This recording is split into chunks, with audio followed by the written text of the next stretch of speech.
Some of y'all might know this.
So I was playing. Some of y'all might know this. Greatest hits from the '90s. Uh, I know, but it's instrumental. Survival of the fittest. Survival of the fittest. This is by Mobb Deep, which is a mid '90s rap group that many of us were inspired by. So just wanted to let you all know that. I'm gonna cut this down some. And again, my name is Stephen Waddy. I am the president of the Arundel County NAACP. I teach at Garrett Heights Elementary Middle School in Baltimore. Teach social studies. I've been a member of the Anne Arundel County NAACP since 2016. I came in under Reverend Tillett. Reverend Tillett told me to go ahead and get started with the youth, and I worked with the youth for a couple years, and then I was able to work with Brenda Wintrode, who is a writer now, and we worked with the Political Action Committee, which is where I worked for the next few years in the Political Action Committee. During COVID, I think COVID was one of the seminal moments of all of our lifetimes. 9/11 And then COVID came, and I watched how politics, I say devolved one thing, but it decentralized. The local government was more responsible, was responsible for more things than ever before. And I saw that in our county council, being the political action chair for the NAACP, watching my president at the time, Jackie, also navigate that situation. She was at meetings, like 3 or 4 meetings every day, trying to understand how to navigate the relationship between local government, state government, and federal government, and private businesses, so that African Americans were able to receive the benefits that we needed, able to receive the resources that were necessary for us to be able to make it through COVID.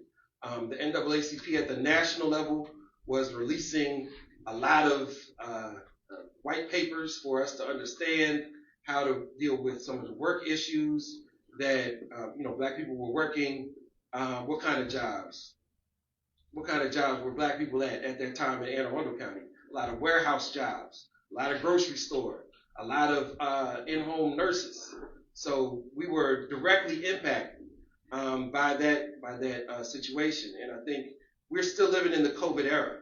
I remember I went up to the county council one time, and we were talking about going back to normal when we were talking about having outdoor seating and relieving the emergency measures that had already been put in place. And people were saying we need to go back to normal, and I had to say that there is no more normal. The new normal is the twilight zone.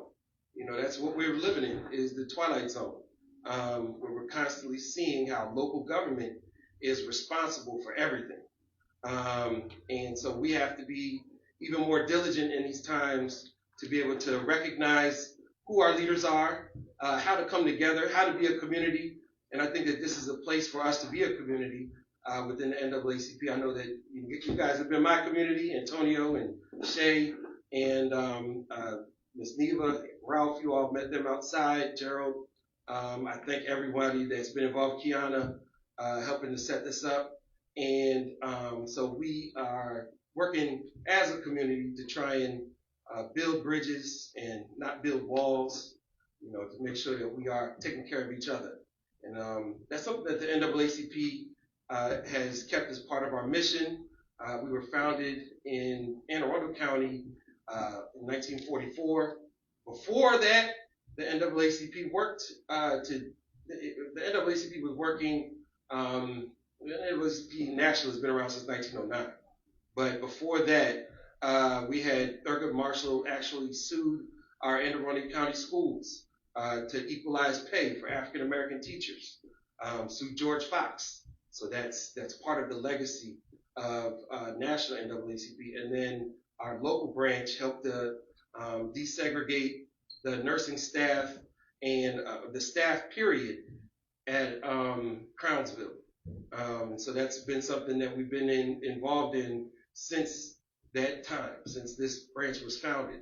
And I learn more and more every day from people like Gerald Stansbury, who led this branch, people like Jackie, also Reverend Tillett, and the other leaders that we've had of the NAACP. And so I hope you all get the experience tonight to learn a little bit more about our leadership and see how the NAACP and you yourselves, even if you're not a member, I haven't always been an NAACP member, but I did join when I came to Anne Arundel County because I recognize that it's a membership-based organization that helps to make decisions. It's not a top-down as much as a bottom-up organization.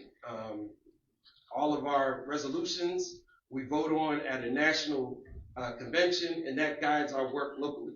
And those are thousands of volunteers all across the country and internationally working on behalf of African Americans, trying to make sure that we are achieving what we need to achieve, even in spite of all of our enemies coming to get us with their most fervent white nationalism. And so, again, my name is Stephen Whitey. I wanted you all to know that Kiana Banks, if you could raise your hand, Kiana is our political action chair currently. Kiana reached out to some of the candidates. You all may have seen her name, and now you can see put a face with the name. So tonight we're going to have our forum, and I want to thank you all. Clap it up for you all coming in here, please. Thank you so much. I appreciate it. And Reverend Moore, if you have any words that you'd like to say before we get started. We just welcome you here on this evening. I know there's 1,001 places that you could have been, but this is the place that you needed to be. If ever there was a time when we need to be engaged in our communities and what's happening in the life of our local politics as well as our national politics now. We have no right to complain. We don't get the opportunity to exercise given rights that we've been given. Our voices be heard. So, God bless you all, and we hope that this church is not just a church on a hill, but it's a hope, and one that is also engaged in the life of the community. So God bless you. Thank you for hosting us. Thank you to John Wesley for hosting us this evening. And we do have some food for you all. If you'd like to get some, you can get up and go get it at any time. And we have water as well.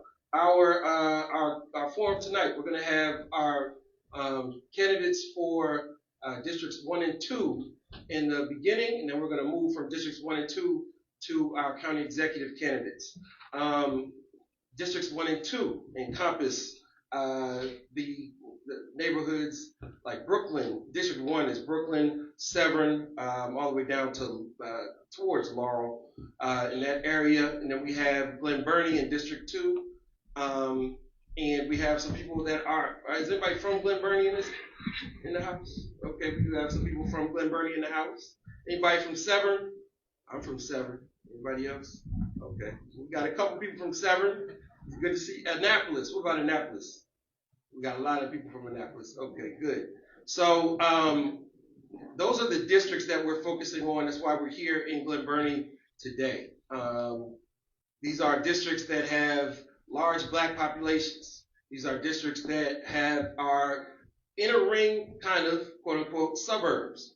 So these suburbs, especially when you get towards the Brooklyn area, were built in post World War II era. So we have World War II era suburbs, a lot of older houses. You guys can see the districts back on that screen. Thank you.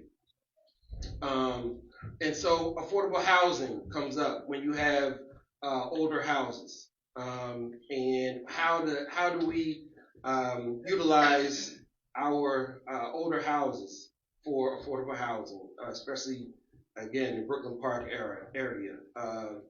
Then we're going to be talking about education. So you guys know education goes along with housing. We're definitely going to be discussing that, transportation as well, and all those impacts on African American communities here in Anne Arundel County. I wanted to introduce Shay Cook, who is going to be moderating our first panel. Shay Cook is the founder of Crusaders for Change, LLC. She is the chair of the Anne Arundel County NAACP Economic Empowerment Committee. She was born, the organization, Crusaders for Change, was born from a passion to help people heal the stress and anxiety caused by personal financial challenges. For years, her and her team have empowered individuals and couples to get out of debt, improve their credit, and build a path toward financial freedom. As of August 2025, their mission has expanded. They recognize that the same financial stress affecting families was also a silent tax on businesses, draining productivity, increasing burnout, and driving up turnover. Now they partner with mission-driven organizations, such as this one, especially in demanding fields like senior care, to strengthen them from the inside out. By providing expert, confidential financial counseling to their employees, we help create healthier, more resilient, and more productive places to work, building stronger companies and healthcare communities one person at a time. Thank you guys for listening for that. Let's give a warm welcome to Shay Cook.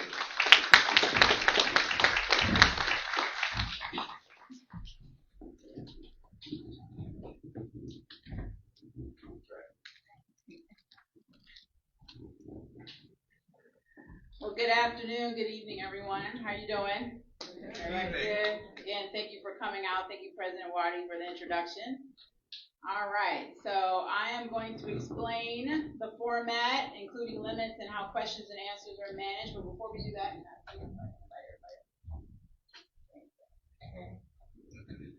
so we're going to introduce our candidates here. All right, so County Council candidates, District 1 is Robert Kinney in the house? No? How about Gianta? Giante Simmons, come on up.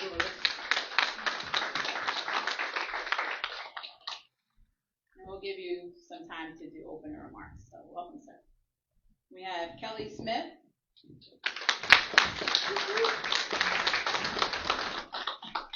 Justin Sherlock in the house?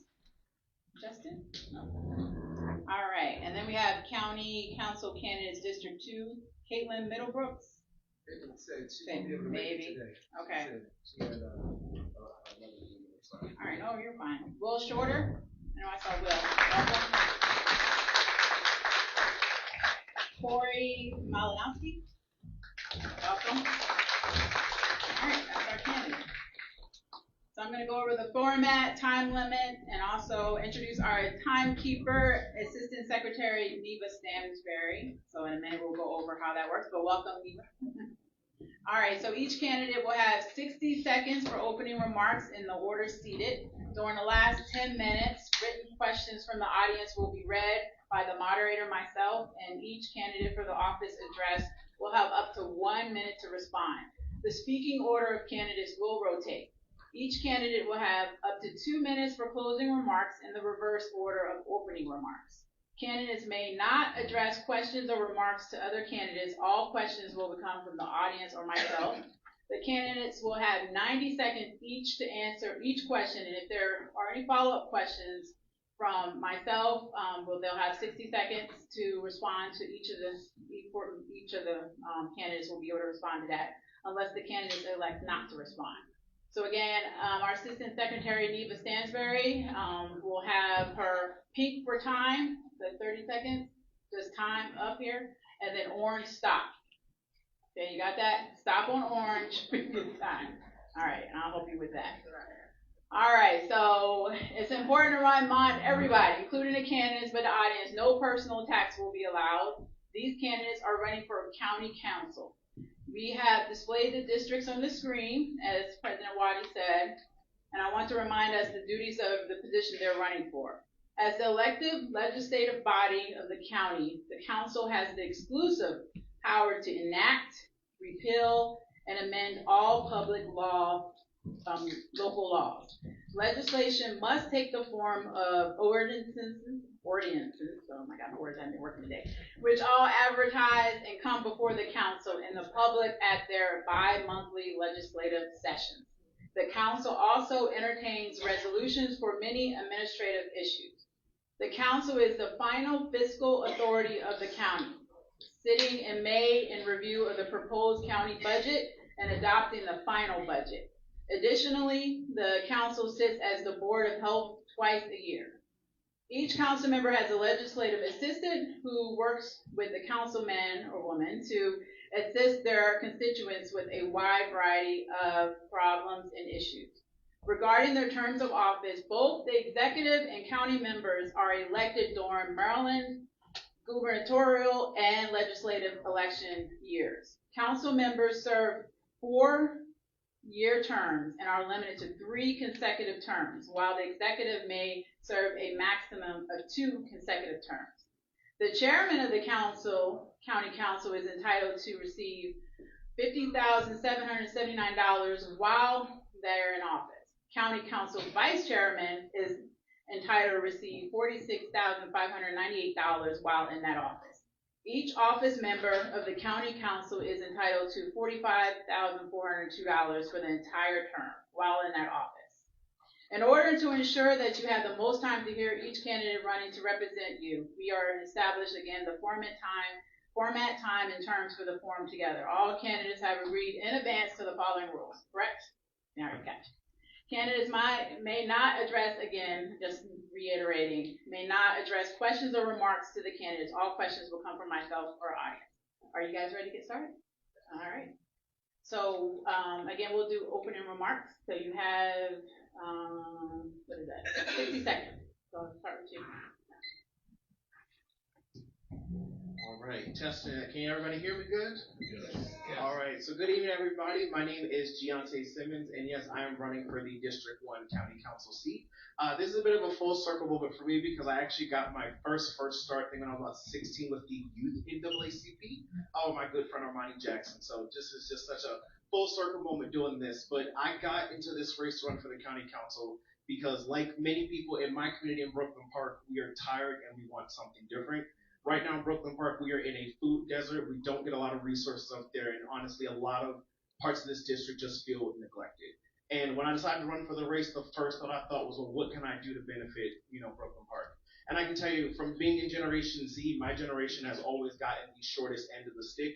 We were promised that if we work hard and do good and get our college education, we'd be set for life.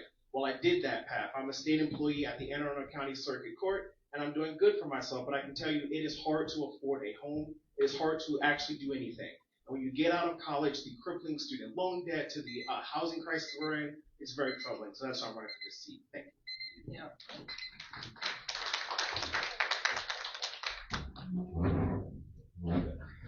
All right, good evening. My name is Kelly Smith, and I am running to represent you in District 1. I am a proud veteran. I am a retired civilian intel analyst with the United States Capitol Police. I am also an educator. I am running because I have served my community for over 20 years, volunteering, doing the advocacy, working with our communities, our families, our every form of resident that you can find in District 1, I have supported them. And so what I believe is that we have to collaborate. We have to work hand in hand with our local and our state government. And that is the reason why I'm choosing to run.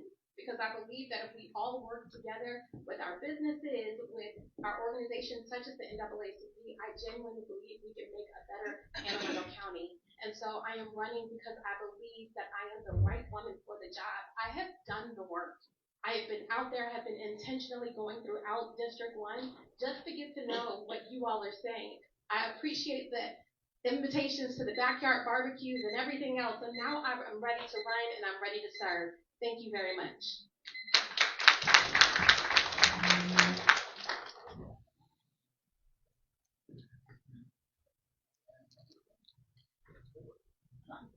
Hi, good evening, everybody. My name is Corey Malinowski, and I am running for county council here in District 2. Let me get started by saying I'm a veteran, a Navy veteran. I'm a volunteer, a career volunteer, and I'm very interested in seeing Anne Arundel County become the best place that it can be. Veteran. I spent 6 years in the Navy, and I served my country there. I'm a career volunteer. I started as a young boy in elementary school as a hall monitor. Somebody had to do it. But one thing that's really special to me now, I've continued volunteering the entire time. I'm a weekly volunteer with the Maryland Court Help Center, which is a free pro bono resource for people who are representing themselves in civil legal matters, so divorces or monetary things. And so you can call us and we can help you out with that. And I'm very interested in seeing Anne Arundel County become the best place. In that, I think we definitely need increased. We'll get into that with the rest of the questions. Thank you. Good afternoon, everyone. My name is Will Shorter, and I'm a candidate for Anne Arundel County Council District 2. I'm a prosecutor. I'm a lifelong resident of Glen, Burnie.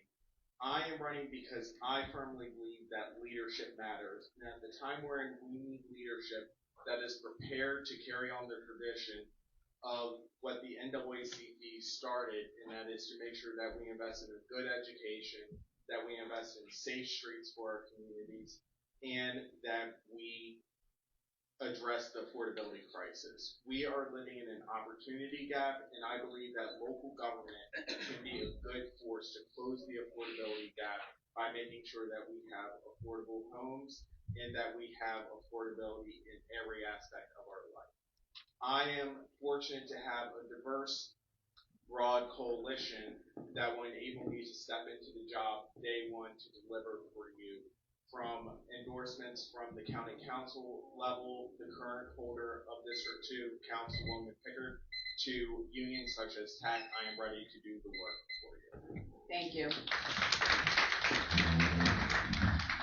Just want to mention that NAACP is a nonpartisan organization. We do not endorse candidates. All right, that part, thank you. All right, so moving into housing, we have 90 seconds per candidate, and we'll get into some other additional questions around that. So the first question, Anne Arundel County is experiencing an acute housing affordability crisis. Black residents of Anne Arundel County have the lowest household income and the highest housing cost burden compared to any other racial group. How will you work to implement rent stabilization across the county? Start with you, Jen. All right, so when we talk about housing, yes, it has to be affordable. And when we talk about rent stabilization, we have to work with our developers that do build here. We have to ensure that when they're building here, they're actually making these things affordable, and we hold them accountable. You know, in my community, we do get some investment from Two Rivers and Ryan Homes. Quite honestly, they're not affordable. We need to actually start seeking out the affordable. There are plenty of affordable developers out there, homegrown developers that got their start in Anne Arundel County. So we need to continue working with them that actually want to make affordable units for residents, because again, the crippling housing affordability is crazy. Maryland alone is in a housing crisis. So Anne Arundel County really at this moment has the chance to redevelop and actually bring good development to the county. Kelly? All right, when we're talking about affordable homes, I recognize it is very difficult for our families to afford the homes where we live. A lot of us are being priced out of our own neighborhoods if you are renters. I want to say that one of the main tools that we can use for our community is to empower our residents to be able to purchase a home. That means providing programs that help them get assistance, giving them education. Knowledge is power. There's so many things that we don't know.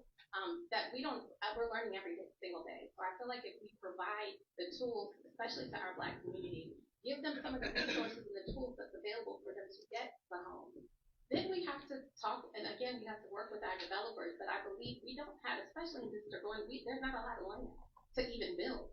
So what that means is working with these different organizations to see if we can offer more affordable housing. Right now, it may be 10 to 15% in some of these developments. Increase that. Increase the amount of people that have access to these homes. I know both of my daughters, when they were trying to find a home, they are on an 8-year wait list to get their own home, and that is absolutely ridiculous. They want to reside. They grew up in District 1, and this is where they want to live. So I feel like we need to provide them the tools to even qualify for a home. And for rental purposes, I believe that we need to work with our builders and our developers to see if we can have more access to more units within their developments. I get it's time. It is time. Literally, figuratively.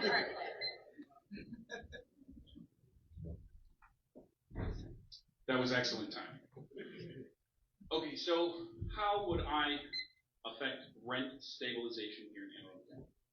That is a fantastic question. The best way to stabilize rents would be to reduce the actual acquisition cost for housing. And how do we do that? On the one side, of course, we have plans that might sound fantastic by forcing developers to build lower cost homes. And that is good in the short term, but it also increases the price of the remaining units. So there's, a downside to doing that. If instead we focus more on infill to increase density where appropriate, the state has already passed down ADUs, so work with planning and zoning, and even as the county council, come up with pre-approved floor plans and building plans that can be approved without submitting a permit, so long as the infrastructure in the neighborhood can support it. In District 1, they already have a building moratorium, so there is no more building right now. So how do we fix that? We need to also match that with appropriate infrastructure, right? So we can't solve one without multiple steps. And we do really need to do that. Is time 30 seconds or stop? It's 30 seconds. Okay. It's stop now. Oh. Well, Let's try to get you 30 seconds.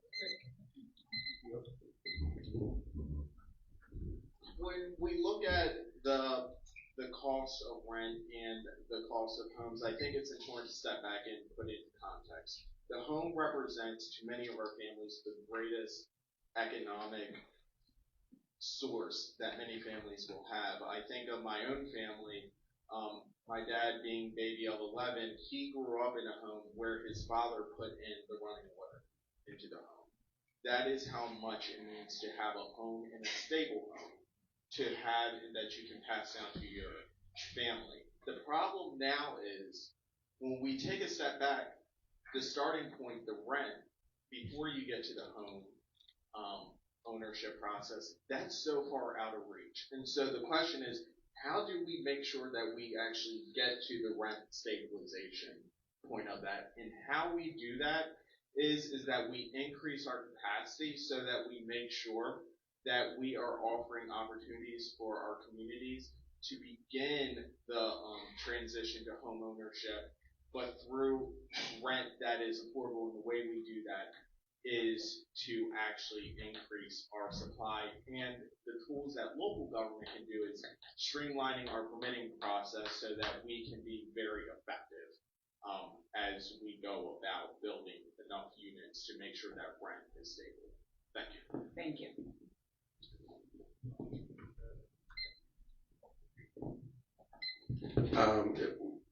What is rent affordability? What is a lack of affordability? When does rent become unaffordable? Like a specific number? Mm-hmm.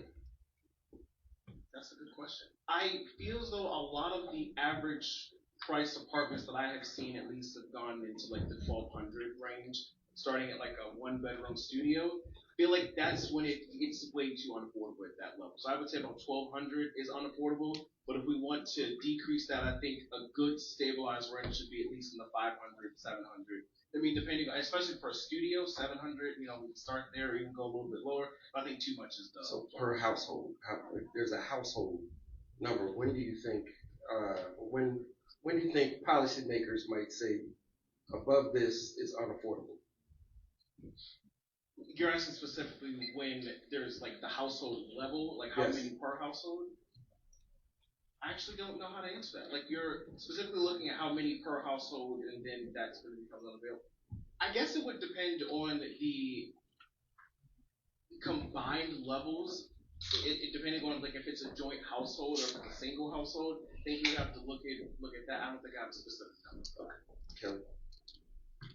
Okay. Yes, that's an interesting question.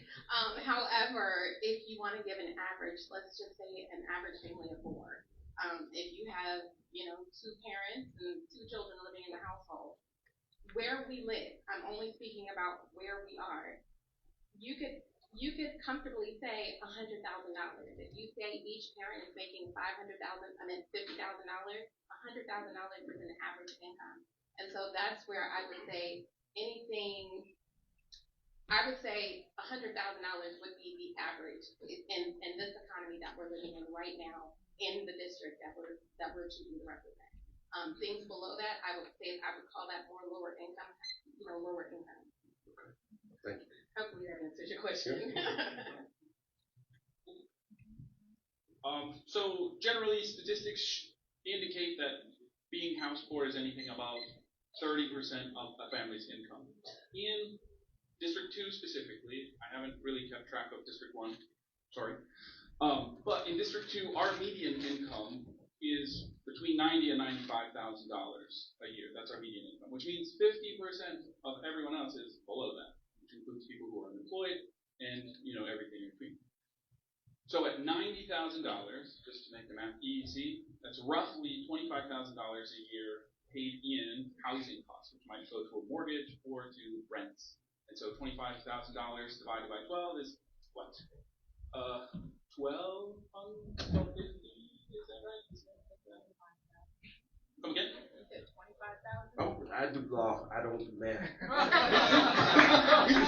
So I'm assuming the number is roughly Like 1,100. right, somewhere around that. And so that's kind of what we're looking at. And anything above that, you would need to, of course, make more, and anything below that would be affordable, so long as it matches the actual demographics of the family living. It's actually 2,000. I don't know what I was doing my math. I I said it in my head first, and then I was like, yeah, so. And that's what my daughter is saying, that rent is around this area, it's around 2,000 starting. So I don't know what we're doing. Go ahead. I would agree that the point will be looking at the family income, and to add a different perspective to the question as well, when looking at those choke points, it's also making sure that we have a economy to make sure that families can have adequate savings to actually prepare for the unexpected and to actually meet the burden costs of rising groceries and gas that we're all confronted with. But when we look at a price point, I think the 30% of a family's income and or even an individual, that is kind of what we need to look at when we're assessing the health of the current state of Glen. All right, thank you. All right, now we move into education. So in 2020, the county executive created a task force on eliminating the racial opportunity gap in education. How will you work to increase the number of Black educators in Anne Arundel County schools? And we'll start with you, I will work to create pipelines with our four-year universities in the state of Maryland. We are home to some of the greatest diverse four-year colleges. When I was a senior, when I was in my senior year of my undergraduate studies, I had the privilege of being appointed as the student regent on the University System Maryland Board of Regents. So I know firsthand from Bowie to College Park to Towson that we have a great host of post-secondary education institutions that can really train our students. And I think that when we have teachers that reflects our diverse populations, we actually see greater incomes. And let's not forget, the one thing, the signature achievement of the NAACP nationally was Brown versus Board of Education. And in that case, as Chief Justice Earl Warren said, that education is perhaps the most important function of state and local governments. And that's why we need to invest in those pipelines so that we can actually commit ourselves to probably the most important function we have. All right, thank you. Okay, how do we get more Black teachers in Anne Arundel County? I think that's the wrong question. I know that probably seems off-putting. Nobody wants to be a teacher anymore. We have a cultural shift where students are allowed to basically take control of the classroom. Any discipline that occurs from the teacher down is disregarded by the administration. Parents are fighting with the administration saying, no, that can't possibly be the case. So there's a lot of educator burden. And I mean, if there are teachers and educators in the room right now, I would love to hear your perspective on how that looks, not obviously not nationally, but here in Anne Arundel County, in our high schools, in our junior high schools, in our elementary schools. So there's a huge social component of people don't want to be teachers because the pay is, we always say it's too low. Starting pay is relatively low for a new job, but many of our teachers do make six figures. We also have, nobody wants to be a police officer because we have a culture of, anti-policing, which that's fine, but those are social causes to an underpinning thing. But if we create programs, specifically public-private partnerships with NAACP or other organizations, to help recruit people and say, hey, being an educator isn't actually that bad, give it a shot, and then help push people into that pipeline. What do you need to do to become an educator? You need a degree, etc. Right? So help them through that process. This question is definitely very personal to me because after I retired from the U.S. Capitol Police, I decided I wanted to be an educator. My mother is an educator. She still is teaching today. We cannot get her to retire. She loves it. I will tell you, there's a lot of people that have interest. But even with an undergraduate degree, a master's degree, and me currently in my PhD program, I am not qualified to be a teacher in Anne Arundel County.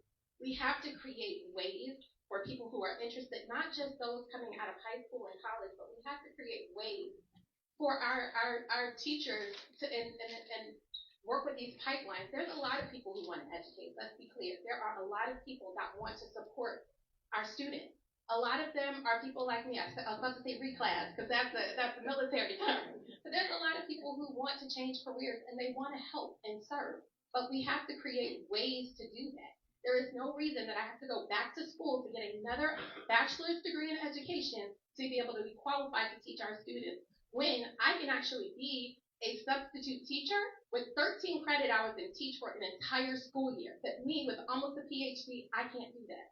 So we have to be able to, I work in private schools now because it's much easier. So it's a lot, we just need to focus on our communities, NAACP, our organizations, our HBCUs, and even when students see someone that's reflected of them, when I have my Black students in the class, they want to be like me. And we need to encourage, I apologize on time, I'm done, but they want to be like you when you see it in the classroom. That's how we recruit. Yes, and to my colleague, Mrs. Smith's point, yes, going through the Anne Arundel County public school system, I cannot tell you how many of my Black teachers that have touched my heart, especially the Black women that have honestly helped raise me through our school system.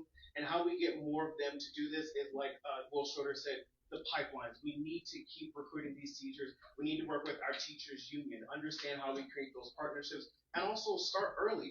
We understand that Anne Arundel County has the Cat North and Cat South program. We can expand that for teachers or people that are interested in a teaching program. Get them started young. And also to Corey's point, yes, there honestly is a cultural shift. We all know the talk about that teachers don't make enough money, or there's all these kind of things. And I think we start early through our schools and our pipelines. We start recruiting our teachers and start recruiting students that want to teach. And to our universities too. Towson University is known as the capital of the teachers. So a lot of teachers come out of. So I think continuing the partnerships from the state and from the county, we can keep recruiting well-educated Black teachers that have helped raise me through the school system. I think it's a really important point that we expand on our trade school program and continue doing it that way. Thank you.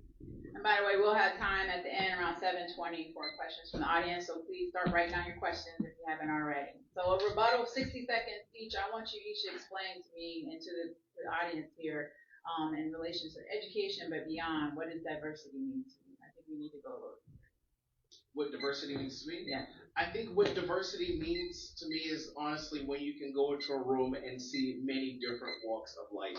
That doesn't just always have to include race. It is just different cultures, different perspectives, different areas. I can tell you, traveling throughout District 1 to campaign, the cultural shift from Brooklyn Park to Hanover is different. It's like we're in different worlds. And I think we need to continue to bring more people to the table because so many people have a lot of different things to offer. So diversity to me is where you can walk into a room and not one person feels like they came from the same place, same background. They all have a different story. But definitely we do need the race thing as well. We need more people of color in these spaces. So again, like Ms. Smith's point, they want to see that in themselves, and that's how we get our more people involved.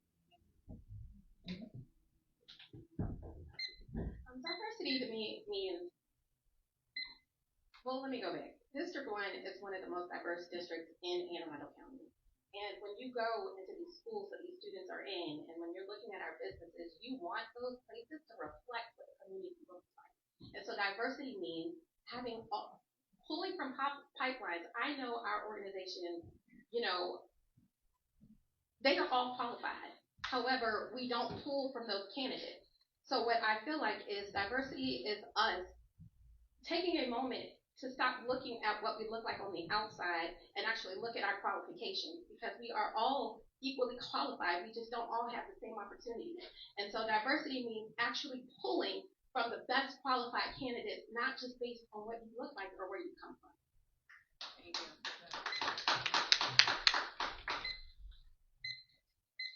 Diversity to me looks and feels like a big mix of different types of people. And that could be much more obvious based off of ethnicity and race. But, much to Mr. Giante's point, that also means walks of life, incomes. Mixing incomes together can certainly improve outcomes for people with lesser needs, because now they have built a network that they can, climb out of those impoverished. I mean, it's really hard to talk to that. Thank you. For me, diversity is District 2. I've been blessed to grow up in a community where there are so many people who come from so many different walks of life, socioeconomic, racial, gender, that when you take it all together, it is a diverse community that really brings up and supports everyone. And I think that is what diversity means to me.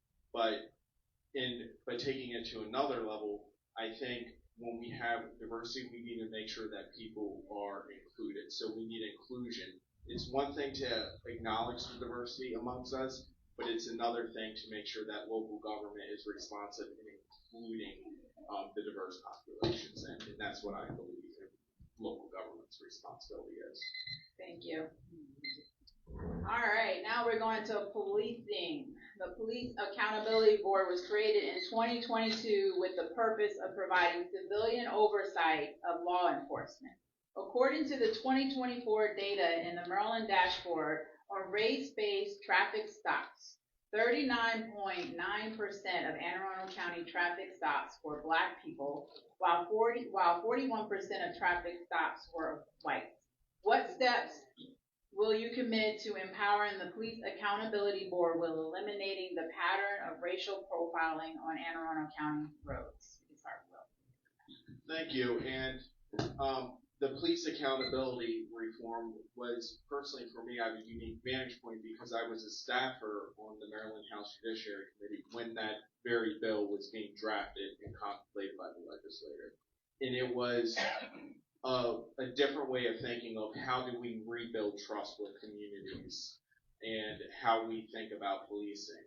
But when we look at the disparity in what the institution of what the new accountability structures can look like, it is that we need to take a deep look into the data and also look at what training is being imposed on our officers and making sure that we are filling any gaps and that we are continuously looking at the best practices across the nation to make sure that we are making sure that there is fairness within the process. I believe that we have a really good police department, but I believe that we can always look to make it better. And I think with the structures in place and actually having the communities involved, we can really look at ways that we can even close those gaps so we can become a national model like we've done in so many other ways. This is a tough question, and so thank you for posing the question. But it is very hard, because if we could solve it overnight, we probably would have. So, how do we fix it? This is really tough. So, we have an understaffed police department. So we can't put police officers everywhere to stop everyone, because I'm sure that they would be more than happy to do that, because tickets generate revenue, and boy do we need revenue. But, so we have an undermanned police force. I go to 3 separate police districts, PCRC, which is the Police Community Relations Council, and we have some other members here. Anyway, the point being is the community does come together and we talk about these things, and people come to the PCRC meetings and they report to the police, hey, I'm having traffic issues here. So in addition to the numbers, I would also like to overlay, well, numbers I don't have, but I would like to see additional numbers on, are they based on citizen reports saying, hey, this is a really bad area, we need to heavily police this area, or is it something more insidious or invidious that would be racial targeting as opposed to a mere, I don't want to say coincidence, but more coincidental outline based off of community reporting that these intersections have issues. Please try to help police those. But other than that, I would love additional input to find out what we can do to help. As someone who went to college, I went to college at East Carolina University in North Carolina, and that was a very southern area. I know what it felt like when I was stopped with my friends and we weren't doing anything. We were pulled over, and I understand how frightened we were just because we didn't realize it was just because we were Black. However, the moment they realized we were in college, they let us go. They couldn't even come up with a reason why they stopped us. And so bringing it back to District 1, my husband is a retired law enforcement officer, and we've had these discussions. How do you work with the community? How do you work with law enforcement? One is always going to be training. You can't train enough. There is no set limit on training on how to engage and work with our community and learn how to really be compassionate or be fair when we are talking about these stops. I believe these police accountability boards, I think they're great. I think they're needed because that's that part of community collaboration that I am really running on. And running because I feel like our community has a lot of say so. And I feel like, again, outside of training, and I believe that our community should also bring these incidents to the forefront. I believe that if we consistently put it in our law enforcement, put it in their lap, this is what's happening. Make it clear, make it plain, so that they can actually see it in action, what our community is dealing with when we're talking about inappropriate stops or being stopped just because of the color of your skin. I feel like that will make it more real for our law enforcement officers when they see it happening live and a person is in front of them to talk about it. So how do we work on this issue? Like my colleague said, it's two ways. The one is training, and the two is a cultural shift. First, with training, I did the Citizens Police Academy last year for about 11 weeks, where you basically just learn about how they become police officers, from a citizen to what they learn. And I can tell you one thing that I really thought was interesting, where they actually are required to retrain again on their guns every single year. But not often do they have to be retrained on bias training and racial bias. And I think that's a little bit concerning. And I think we do definitely need more training, more mandatory training, more bias training, and not to mention the culture shift. We've all been pulled over, and we all get that gloom, that sense of doom, but none of us, other than the Black people, can explain to you or like my colleague said, that fear that you get when you see those red and blue lights behind you, even if you know you're doing nothing wrong. So I think on top of the training, we definitely need more community policing. We need to be exposing these officers to different walks of life, Hispanic communities, Black communities, even white communities. They need to be everywhere so that way when people see them, they are not thinking they are there to hurt them and arrest them. So I think it's a bit of a cultural shift and training on top of that as well. Thank you. All right, so we got 9 minutes to the county executive forum. So I'm going to go into the questions from the audience, but starting with Pastor Moore. You have a question? So as pastor here at Wesley and Burnie, there's a lot of development and businesses that are established unbeknownst to those places that occupy the state. For example, the cannabis store just appeared out of nowhere. One day it was a dentist office, the next day it was a nighttime pediatric kind of place, and then all of a sudden they opened up selling cannabis right here, right behind it. Then behind the cannabis store is a baby shop. If you all are elected, what would you do for legislation to ensure that these kind of businesses are not overreaching into our communities and how to work them, so that we don't have the same situation as in Baltimore City where there's 10 on every corner in notification before they are allowed to occupy. Pastor Moore, I did notice that there weren't any windows on that dentist office either. There was an office that didn't have any window. I'd never seen a dentist office that didn't have any windows on it. And then it turned into a cannabis shop. So, I don't know. I drove past that place many times. I was wondering what was going on. Nobody was ever parked. That's so true. I don't know. I'm sorry. Go ahead. Thank you. Oh, you got me thinking about the windows now. But to answer your question, I think honestly what we do need especially for processes like that, we definitely need them to be more involved in the community. I know when there is development, sometimes we're required to send out like notices to people in a certain area, or there's even some stuff on the county council website. We need to be expanding that more. Places like that can be a little bit controversial, and I think they need to do their due diligence and ensure that the whole community knows about that. So I think holding certain businesses accountable. I know this is a bit of a touchy issue because I know the council actually just recently was fighting about a development bill with a cannabis shop somewhere in Burnie. So I know that it's hard, and the cannabis owners always show up and testify. But I really do think, to your point, it is important because we have these on the books for liquor stores, exotic clubs. I don't see why they're also not being regulated as much. So I think holding them accountable and ensuring that we do have something on the books. So if they're allowed to open, they have to let everybody know, go through the process, and let people actually testify. Well, I do agree that everyone should know. One of the things that I'm now learning, whenever there's a build in your neighborhood or in your area, they give notice. Who gets the notices, right?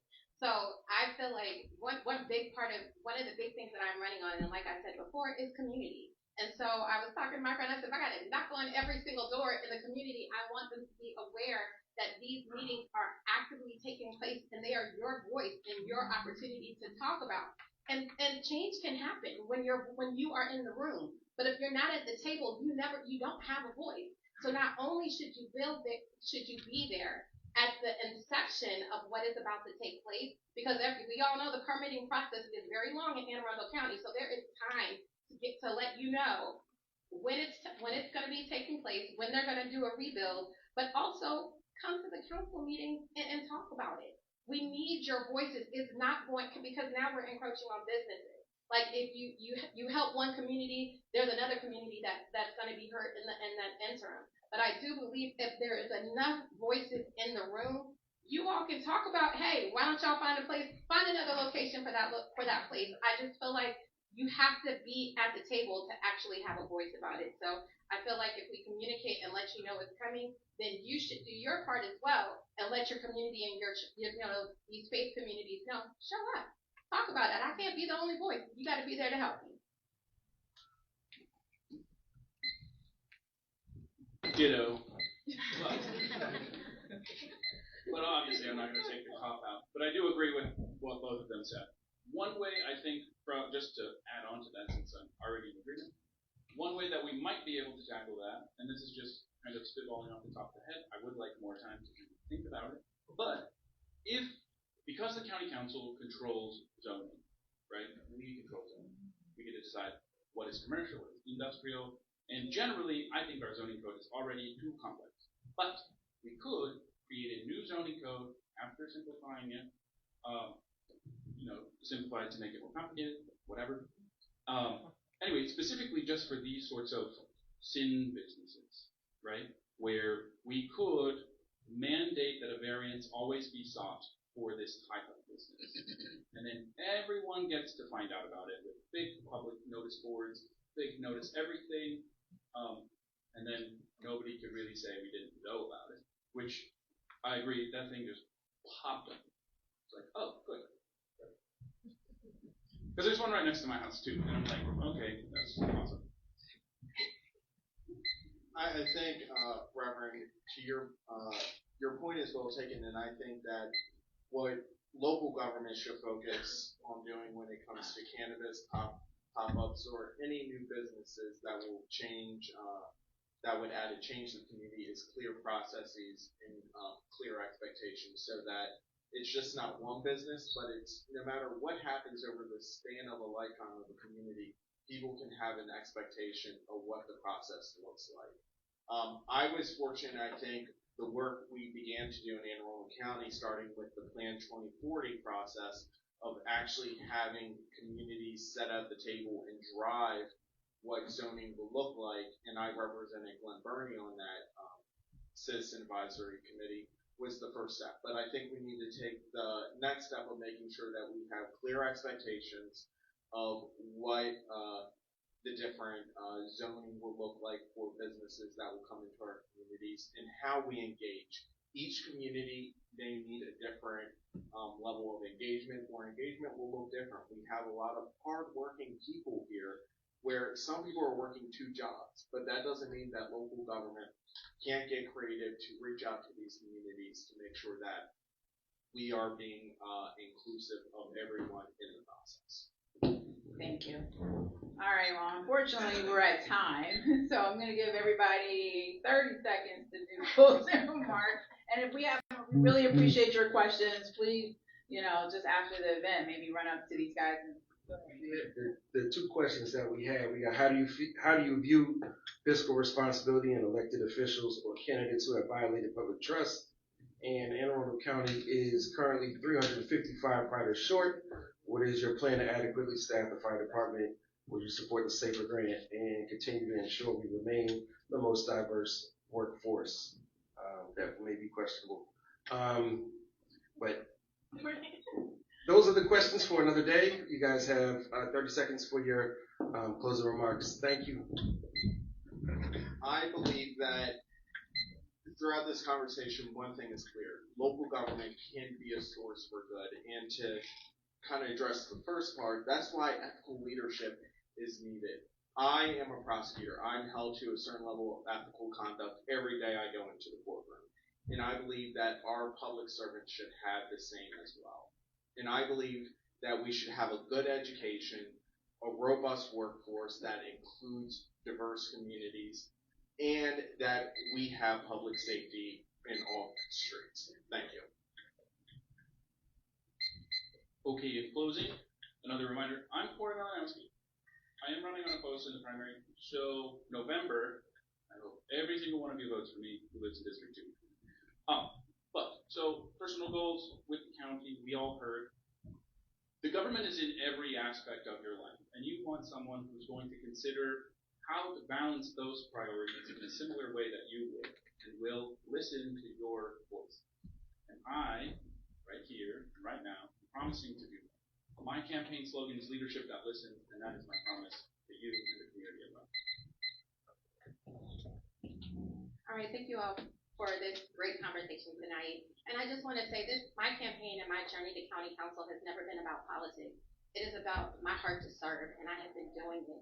I've been serving this community for over 20 years, and that is why I am proud to have the endorsement of Governor Westmore, our District 1 representatives, from Senator Lamb to Delegate Simmons to Delegate Rogers to County Councilman Pete Smith to our Sheriff Sesker to our president of our school board, Gloria Dent, not as a shameless plug, but to let you know that I've done the work and they have seen it, including our unions. I'm endorsed by them and CASA in action because they see me doing the work. So I pray that I have earned your trust and your vote. Thank you. And honestly, just to wrap up, I have been active in my local community for years, and that's what's led me to this moment. From joining the Youth NAACP to now to running for this seat and to being on the Democratic Central Committee for almost 3 years, I'm running to honestly just make some sensible change in my community and different communities alike. And with the endorsement and the support that I've gotten in my campaign, I'm really excited to move forward in that. Just a young progressive trying to make change in his low-income area. So thank you. Thank you guys so much. Clap it up. Thank you all. We appreciate you taking your time to come out and join us this evening. You did a wonderful job. Thank you so much. And we're going to have our next set of speakers, our county executive candidates, join us. And we have another moderator who is coming to join us, Miss Cindy Guillen. Cindy Guillen. We got time? We got time? All right. Thank you.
I see everybody's getting their food. It's 7:35. We want to give enough time for our candidates to give their responses. I wish I had my music playing. I can't do cash rules everything around me right now.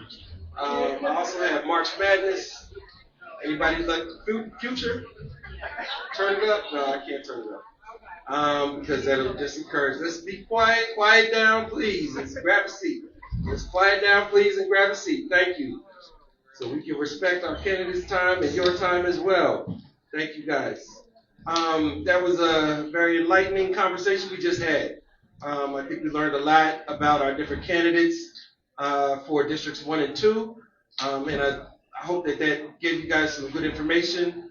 And we do have very similar, if not the same, questions coming up in this next round as well. So we're going to hear how you heard how county council candidates think. Now we're going to hear about how our county executives, our future county executive plans to think. Hopefully we'll find out what happens.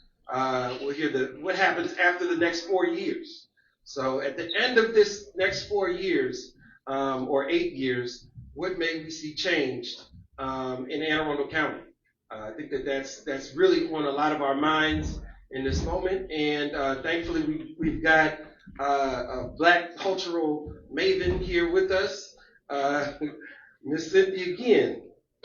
Cindy is a senior program manager and civic leader with the Kunta Kinte Festival. Yes, thank you. The Kunta Kinte Festival, dedicated to the intersection of technical innovation and cultural preservation.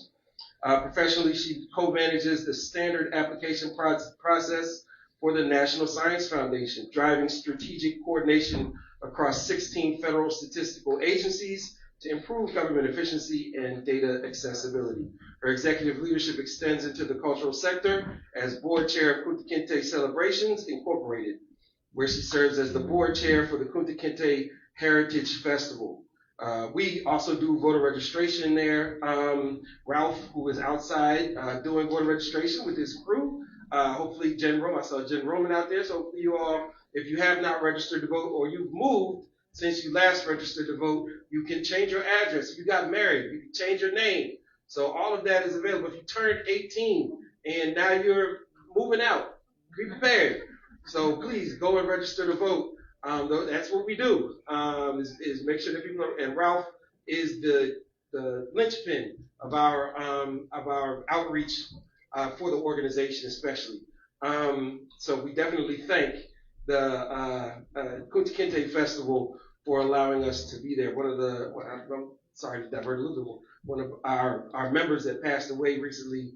The last time I saw him was at the Kunta Kinte Festival. So, Patrick, you're an amazing guy. Thank you for joining us, Patrick. I feel you. Thank you. Cindy leverages her expertise in human-centered design and project management to champion equitable funding for marginalized artists and ensure the long-term sustainability of the community arts ecosystem.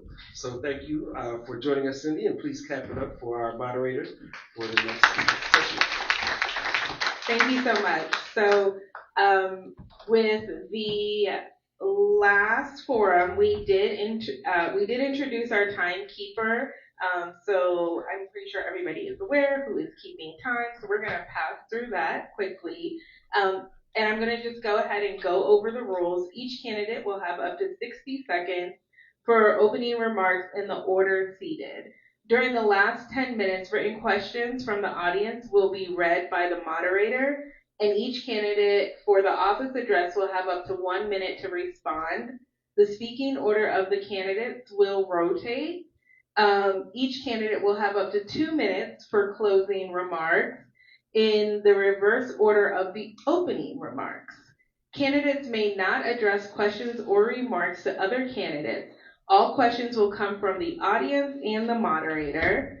The candidates will have 90 seconds each to answer each question, and if there are follow-up questions from the moderator, they may have 60 seconds to be responded by each of the candidates, unless the candidate elects not to respond. Sound good? Awesome. All right, so we're going to start with introductions, starting with Corey. Oh, sorry. Yes, I was like, okay, starting with James. And my question for you guys is, why are you running for county executive?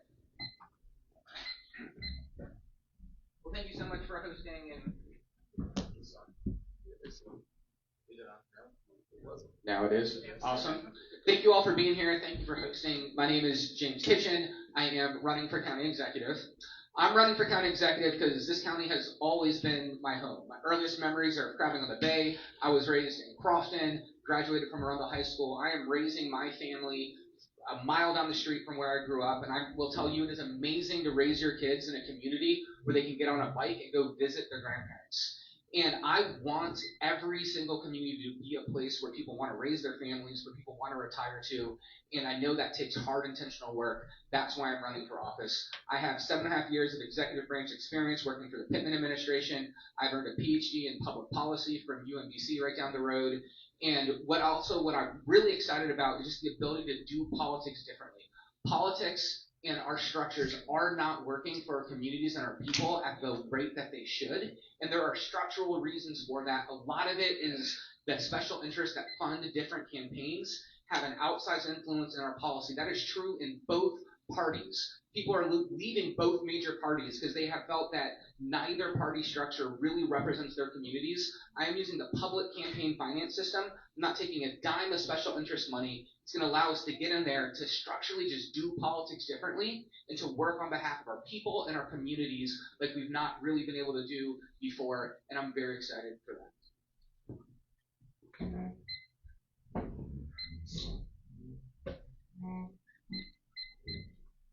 Good evening, everyone. My name is Kyle Nemhart. I'm also running for county executive, and I want to thank Reverend Moore and the NAACP for hosting us tonight.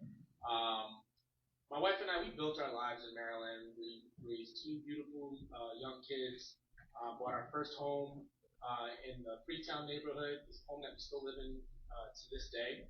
And before building our lives in Maryland, I went to Drexel University to get my undergraduate degree in commerce and engineering, and came to Maryland to go to Morgan State to get my city and regional planning master's degree. So I spent my entire professional career in Maryland working as a planner, supporting the state in developing their BRT program, and assisting counties in helping to develop the transportation program. But in my involvement with the Freetown Community Improvement Association, I really got into the county executive race because initially I was starting off fighting for my community, advocating for my community, realizing the assets that I could bring to the table. And during that time, I realized that not everyone has a equal seat at the table. And I wanted to change that. And it's very easy for voices like ours to get drowned out. I believe in collaboration. I believe in empowering communities and neighborhoods through transparency and open dialogue, because that's how you get good, effective results. Don't be afraid to run away from the difficult conversation. I'm willing to head into that head on and fight alongside with you for positive change in Arundel County. Wow, I still got 30 seconds left. That's great. But one of the key things, and we'll talk more about it tonight if the questions are similar, is that we have to understand that everything is connected in the county, from housing, transportation, to our workforce. And as a planner, that's something that has always been the bedrock of my understanding through my training, through on-the-ground experience. And I hope that my initial experience in public involvement through planning will really help to bring a different perspective to the county executive office. Thank you.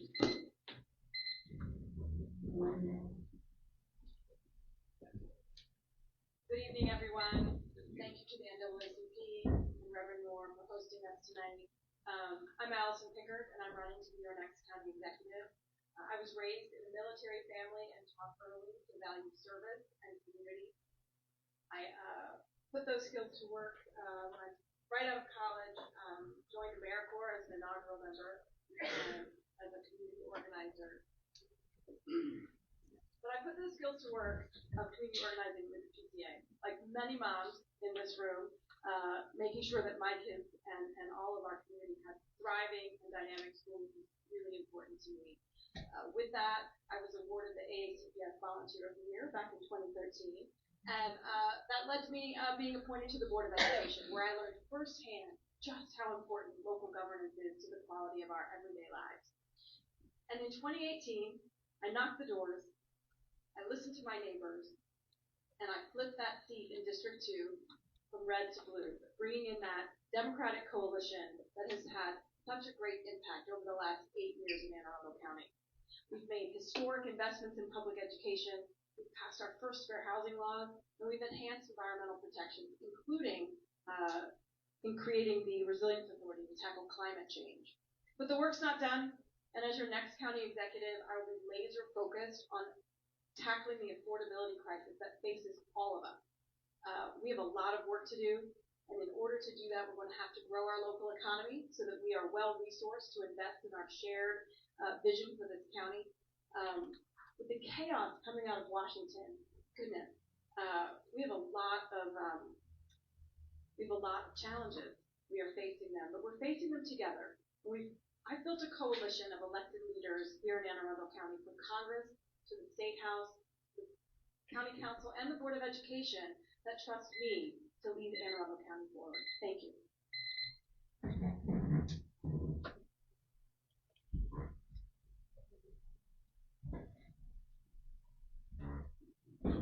NAACP, thank you for hosting this event. Reverend Moore, he is certainly, this is definitely a church. That temperature makes you want to shout right now. So he's ready. My name is Pete Smith. I am a recovering Marine. I have served on the Anne Arundel County Council pretty much off and on since 2012. For the last 28 years, I've served in the United States Marine Corps. That has literally been my lifeblood, and it has given me every opportunity to be successful in this life. I'm running for county executive because I really want to make sure families and individuals who come from nothing have the opportunity and the steps to be successful. That's why I'm running for county executive. I've seen how county government can be effective, and I want to make sure we're utilizing the leverages of county government to make those things happen. Since I've been on the county council, we have passed over 1,000 pieces of legislation, including Richard Collins, a resolution where 10 years ago he was murdered, but we stood up to say it was the wrong thing to do, and we will not tolerate racism here in Anne Arundel County. It is those types of leaderships that I am focused on bringing in this new wave of opportunities and thinking outside of the box for our citizens, because that's how we're going to make movement here in Anne Arundel County. My mom, she struggled, literally. I lived at 15 different addresses growing up. I know I threw 5 up there, but I'm going to do it 3 times. So you see that 15 different addresses from the day that I was born to the day that I went to the military. And it really created instability for me and barriers for me to be successful. The reason I tell you that is there are families right now here in Glen, there are families in Annapolis, there are families in Freetown who are struggling, trying to make ends meet and trying to do the right thing, but we need a system that's going to work for them. I am trying to introduce a system that will work for them. That's why I'm focused on economic development and creating a pathway for families and and businesses to be successful here in this county, as well as housing. That's why we passed the cottage home bill, and as soon as we get past this moratorium, we're actually going to have housing products that make sense for families here in Anne Arundel County, where you can get a house for $200,000 or less, so your mortgage isn't $1,000 to, or rent, I should say, and that $1,000 to $1,200, which is affordable in Anne Arundel County, by the way. But that's why I'm running for county executive. For a second, I thought that was coming from behind me.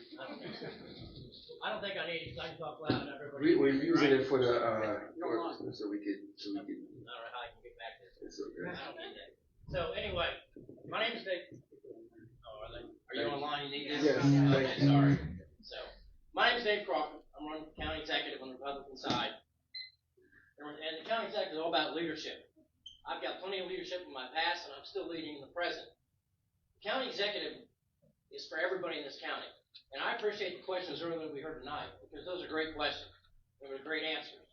And as we move forward, we have to address those questions. We have to give answers. As a county executive, I will do that. And we talk about public safety, school safety. I talk about accountability, not affordability, because accountability will lead to affordability. And we talk about the seniors. We have to do those things for everybody in this county. And yes, I understand we have party politics, but at the end of the day, the county executive is the county executive.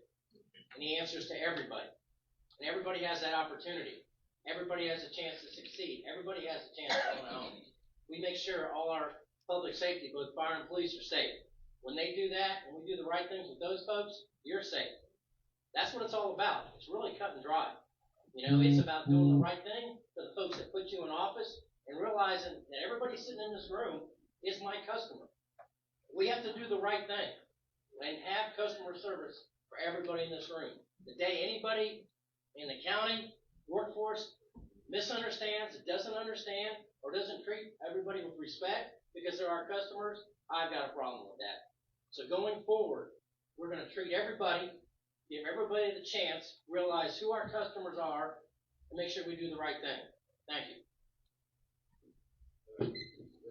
Keep it. Stays with you. Okay, that's cool.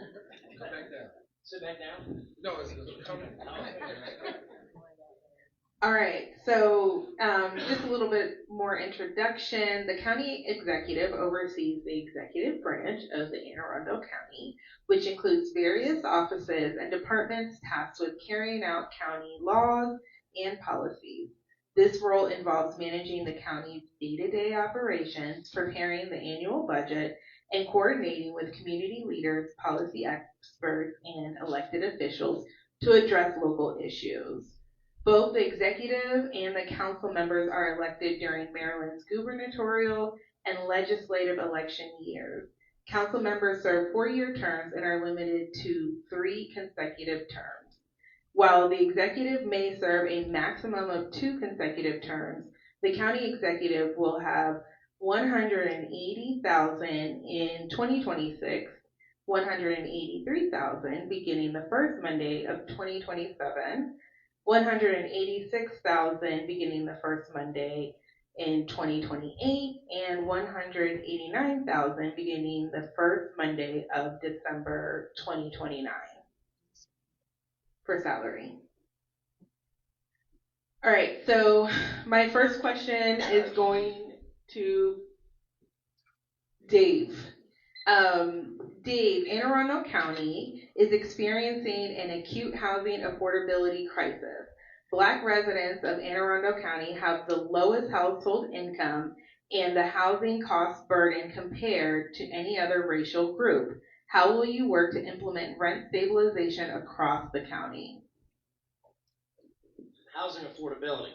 That actually goes back to, basically, to me, regulations, because, look, you talk about other states, home housing prices. I can tell you my daughter bought a home in Texas, almost 2,200 square feet for $200,000. You say, okay, whatever, right? But think about it. It's the same timber, it's the same bricks, it's the same plaster, it's the same carpeting that we get up here. Regulations drive those prices up. That's what causes the problem. We have to look at those regulations and address those and get rid of the ones that drive it up. Because when you look at the day in, the contractor basically has to make sure that whoever builds those homes, he can pay his bills and pay his workers. So we have to go back and address regulations. We do that, we start to bring the cost and affordability down on homes. If we don't do that, and we continue to allow legislation and regulations and how we ever handle planning and zoning and make decisions continue at the rate they are, we're going to keep driving the prices of home up. And that's a tough thing. At the end of the day, okay, we're still building homes with the same material. And everybody wants to be able to afford a home. And if we can continue to try and work hard to bring down regulations, we'll bring down the cost of building. If we continue to allow things the way they go, they're just going to continue to escalate and escalate and escalate, and it's going to just be tougher and tougher for everybody in this room that hasn't a home yet, or outside this room that wants to buy a home. So we address that, we tackle that, to bring down costs. I mentioned to you all earlier that I moved 15 different times in the first 18 years of my life. I say that because it has imprinted this this life in my head that I don't want anyone else to ever have to go through. I remember when my mother got evicted because they raised the rent. They actually went from, at the time, this was in the 90s, and it went from about $700 to about $1,000. Now, back then, that was a lot of money for her. She was actually a maid at the Hilton where she made beds and she cleaned toilets. My stepfather was a janitor. We made about $1,200 a month for a family of four. So whenever you raised the rent to do all those things, plus you got food stamps. And I remember on the first of the month getting all those, especially the food stamps, because that was really the first time we had the opportunity to have that good food in the house, to be honest with you. But what really impacted us negatively was the inability to adjust and to address the rent increase on it. So here's some of the things we can do here in Arundel County. One, sometimes it's not just policy alone. We have to lead as a county to drive the agenda on the types of products that are here in Arundel County to make them affordable in order to sustain that rent stabilization. So what does that mean? Over the last 10 years, the last 14 years, and the hundreds of pieces of legislation that I've voted on, things like mixed-use housing that we put in place over that time. I served on the housing board here in Arundel County for a number of years as well. The cottage home bill, when we drive the agenda for the products, you create a product that's inexpensive that allows them to actually sustain and not spend 60-70% of their income on housing. That's how we're going to solve part of that problem. Thank you.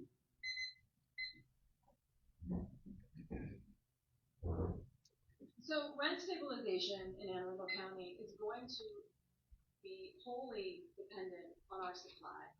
In order to stabilize rent, we need at least a 5-6% vacancy rate. We currently enjoy about a 1% vacancy rate. So that means landlords can drive up rents just based on lack of competition.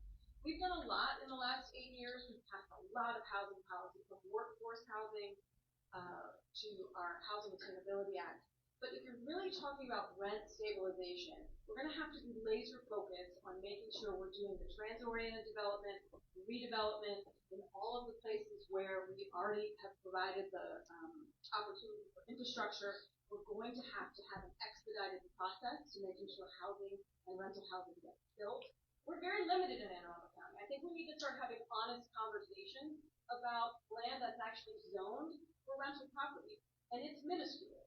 So we've had a lot of success passing legislation to get creative and take a critical look. But workforce housing, our workforce housing policies that are driving rental units at that 60% and 80% of area median income are what are producing the most units to date. We need to continue to incentivize developers to come in and build those products so we have housing for every age and stage of our community. Not just in Glen, Burnie, not just in Brooklyn Park, but we need to break down those exclusive policies that have kept our community segregated by income and race. Thank you.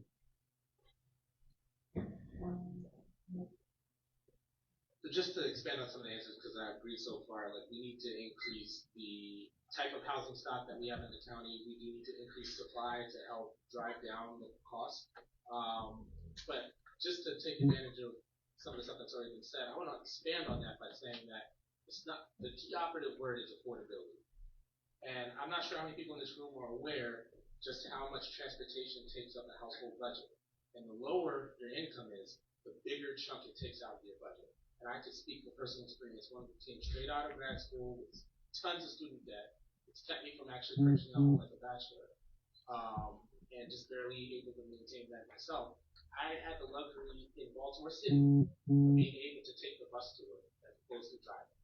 And that saved a lot when it came to gas, mileage, changing tires on the car. Those things don't care about how much income you make. It's a regressive price structure. So we set our citizens up for success by improving our public transportation system, incentivizing housing along corridors that have existing transportation systems and being able to make that more reliable, or even on corridors that are ripe for improved transportation systems. It sets our folks up for success, and it can help to chip away at the affordability burden, because there is a challenge to getting the rent costs down. So, because there are market forces that push back, but we do have control over the investments we make in public transportation and making it reliable so that we have options and alternatives.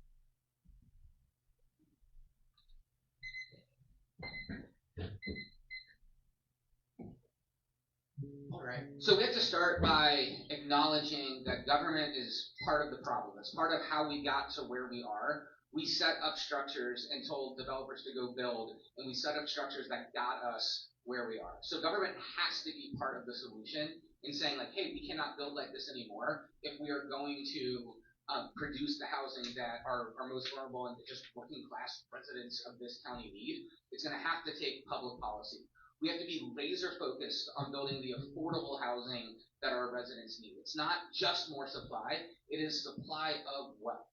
A lot of the research will show you that there are two different markets. There is a luxury house market, and there's a class of people that will go into that. Building more luxury apartments on River Road is not going to help our families that are looking for rent stabilization now. And so we have to be laser focused on and being creative in how we bond out our affordable housing trust fund in order to have a pot of capital to help produce the projects that are going to produce the type of housing that our residents mostly need. But this question was about rent stabilization. So part of the answer has to be rent stabilization legislation. We cannot be scared to do that, because even if we're building a supply of the affordable housing we need, we are talking years down the road before you have enough of that till it helps you now. So if we're talking about helping our families now in Anne Arundel County that are struggling with rent, like, you have to look at rent stabilization. Common sense rules that prevent corporate price gouging of our residents. Other jurisdictions have done it, and it's not hurt the overall supply of affordable housing. We have to be serious about doing it in Anne Arundel if we're going to help people now.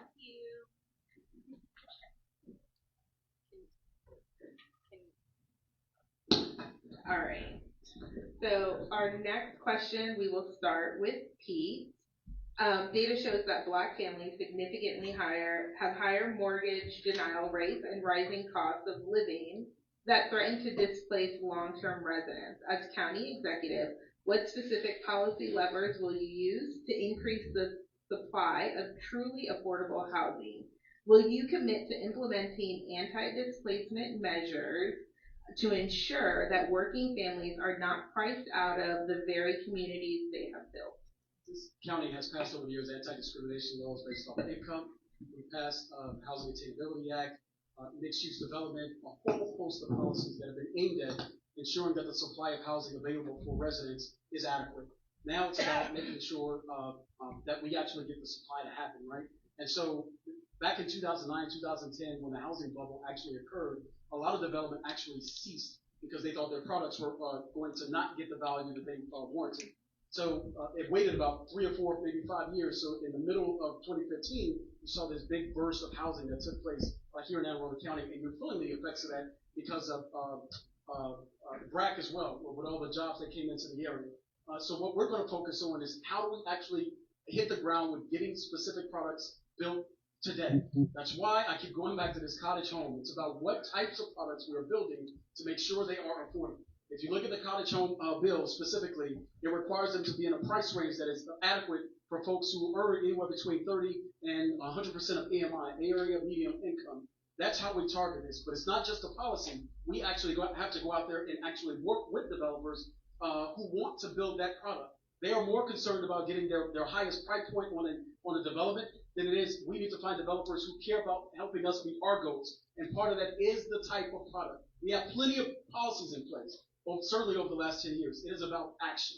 And so you're going to see us focus with those specific builders who want to see us achieve the type of products that you all can afford. That's what we're focused on.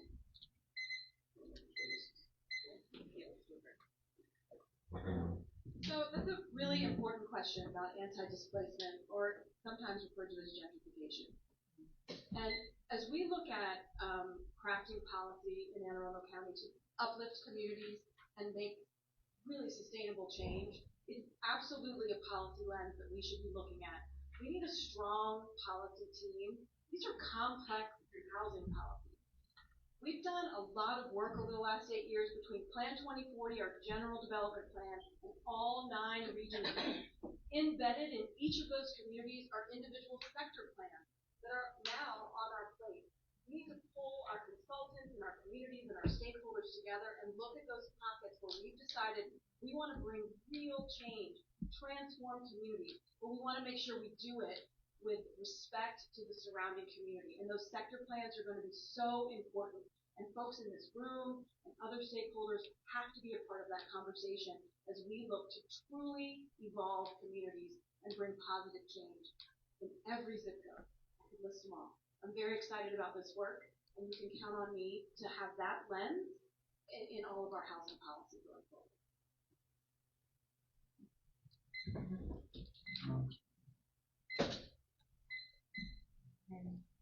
So it is a complex issue, and one issue that it actually hits close to home because we're dealing with this in Freetown now is that some folks, they do own the land that they reside on, but they'll be quick to sell it because someone with the resources comes in and buys it out. And they assemble the land, then they develop the land, and then they sell it for a price point that's higher than the folks around them can afford, and it's gentrification, right? So part of it, again, empowering communities, understanding the value of land ownership and encouraging generational transition of property down the line. It's something that in Freetown is starting to fade away, and it's just a natural course of life. So over time, each generation, like if someone starts a business, the son might pick it up, but then the grandson, not so much, right? Same thing with land ownership. So that's a challenge there. Having said all that, I do support strengthening laws that would help to protect the folks that have invested in that community their entire lives, so they don't feel they're forced out. I know I've spoken at other forums about streamlining the permit process for folks who want to build add-ons to their homes to help house their elderly, right? Folks that can't afford to live on their own but can avoid the high cost of assisted living by still living with the parents. But and that's the other thing too. You have to remember, in addition to housing, you have to figure out the household size. So the last thing we want is a crowded household. That's not helping the children, it's not helping the parents, it's not helping for the family. So I think there's a comprehensive view we have to have about this.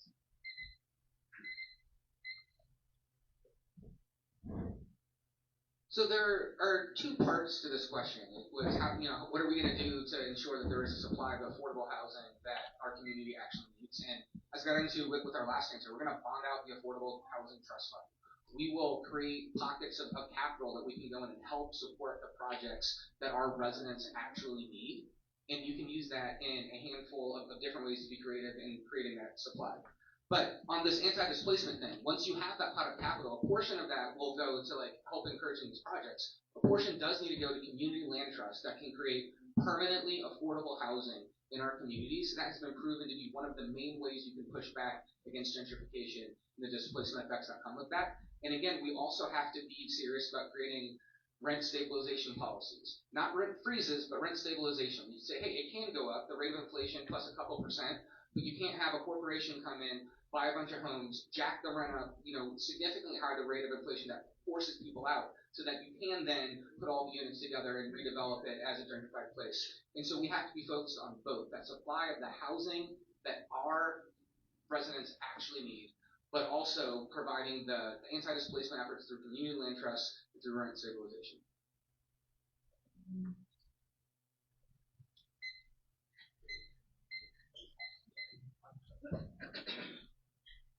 Try to get a cordless one, but that's okay. Unbothered. So this is basically a 2-part answer to a simple question, right? If I'm understood right, we talked about basically rent stabilization and basically anti-displacement, and then we talked about also the lending part of this. So the county council, and I want to give kudos to the folks sitting in front of the county council, they've done great jobs over the last year in terms of anti-displacement, housing legislation, and all that good stuff. We need, and I need to build on that and work from that, not look at a way to go around that. The second part is we talk about funding, all right? And folks that want to buy a home, there's a lot of different ways we can do it, but the simplest way as county executive is for me to work with the banking industry and the loan industry and sit down and say, look, we have to find a way, and there's money out there, I promise you. There's grants, there's all kinds of different types of loans that we can look at that as county executive, you go work with those folks and you make that happen, and you make the lenders feel comfortable. Because at the end of the day, if the lender doesn't feel comfortable, all this legislation in the world doesn't matter if you can't get a loan. And that's what it's about, to keep from getting folks displaced, is being a positive county executive, working with our business folks, working with our lending folks, and making sure that we can have the funds to give people the opportunity to buy homes and stay where they're at and enjoy where they're at and retire where they're at. Thank you. So our next question, we are going to start with Allison, and we're moving into questions about education. The NAACP emphasizes the importance of visibility and cultural expression for minority communities. As county executive, how would you approach the funding and logistical support for local festivals and cultural events to ensure they are sustainable? How will your administration ensure these events are treated as core components of the county's social fabric rather than peripheral activities? It's for everybody to start. Well, I think it's incredibly important for us to be a supportive partner. I believe the county executive, the Anne Arundel County government has been a successful partner with cultural events all up and down around the county. I would actually love to see some events in my beloved Burnie Town Center. I'd love to be seeing more cultural events in other parts of the county. We tend to focus on Annapolis. There's a lot of history in Annapolis, but we should expand that around to other parts of the county as well. But I think we should continue the trend that we've been investing in to date and continue to partner with all of our organizations that are doing such an amazing job.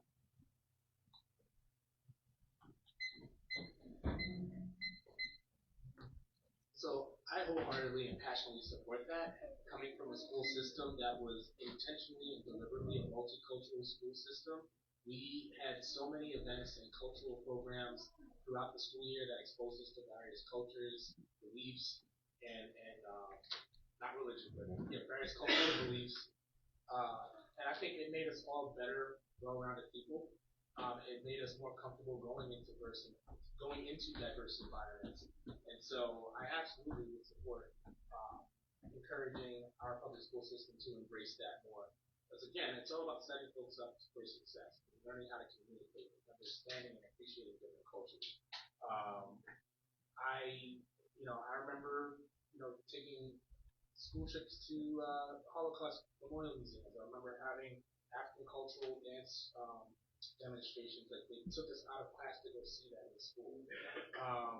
It was, again, like I said, it was a deliberate multicultural school district. So from early on, diversity was just embedded in our upbringing as students and as young children, all the way through high school. And I think that's something that we can bring to the table with our school system in Arundel County, and our children, our students will be better off for it, and our society will be better off for it as well.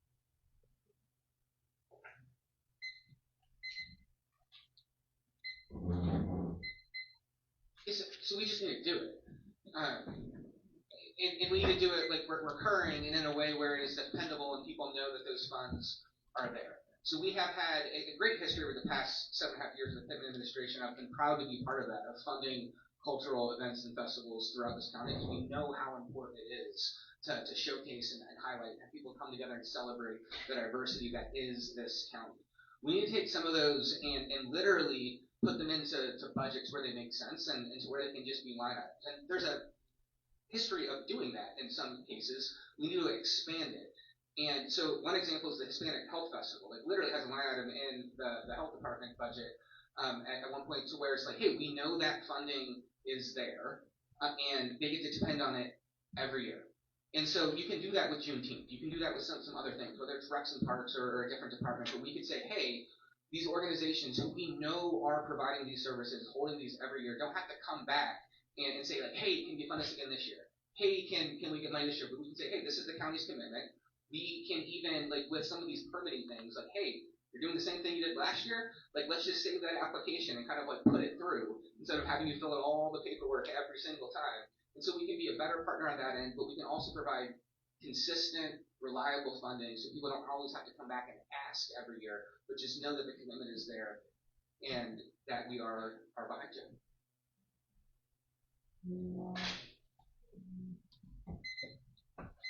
Crawford, pass down to Crawford. I actually have first-hand experience with multicultural events.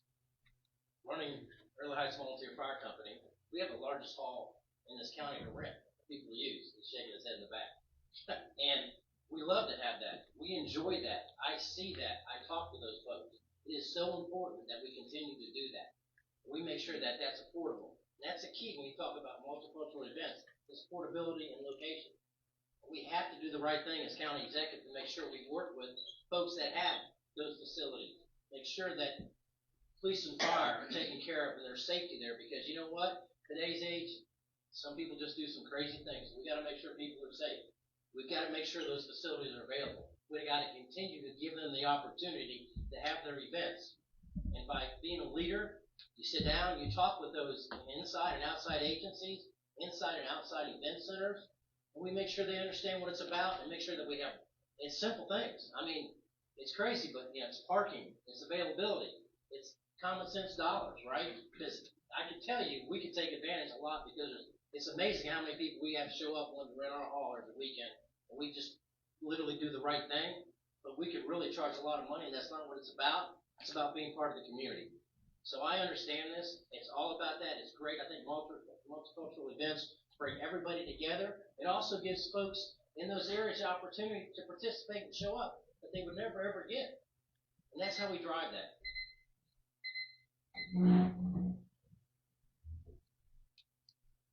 In my lifetime, roughly 40 years ago, Anne Arundel County used to be 82% white, 18% other, Black, Hispanic, and everybody else under the rainbow was in that 18%. Today, we stand at roughly 60% white, 40% other. It matters who you elect. We should 100% be reflective of the population that we serve.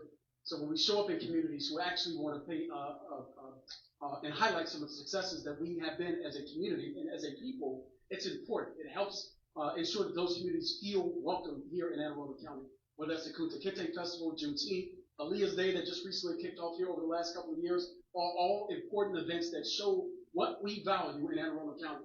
Our budget is a policy statement.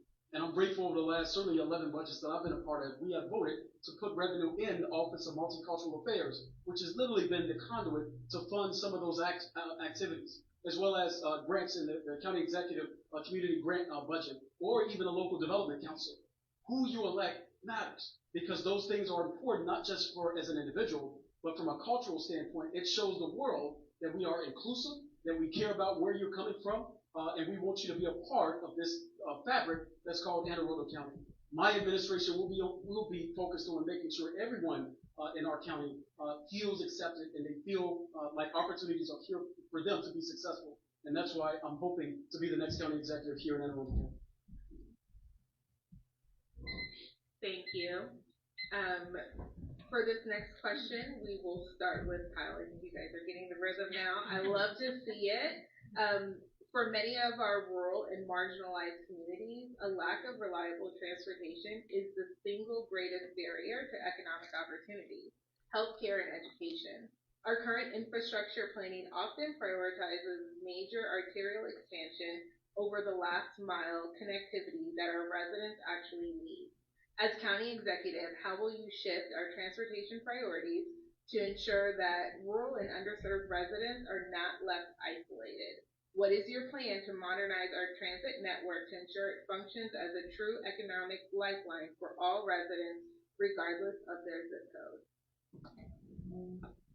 That's a great question. I appreciate that. I wish I had more than 60 seconds to answer it, but yeah, 90 seconds. Yeah, I had more than 90 seconds. I stand corrected.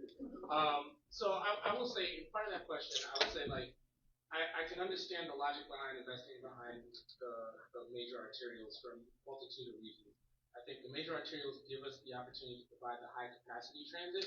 If you can just imagine kind of like a funnel where as you get further away from the major arterials, the level of service or the quantity of service starts to dissipate because the development is more sparse, right?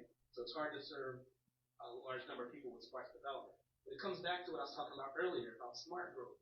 When you plan and incentivize development density in areas that are already accessible, right, as you grow, a larger percentage of the population is going to have access to those major corridors. Not to say that we just cut the folks in the rural areas off at a loss, but there's other public transportation options and methods to reach those folks.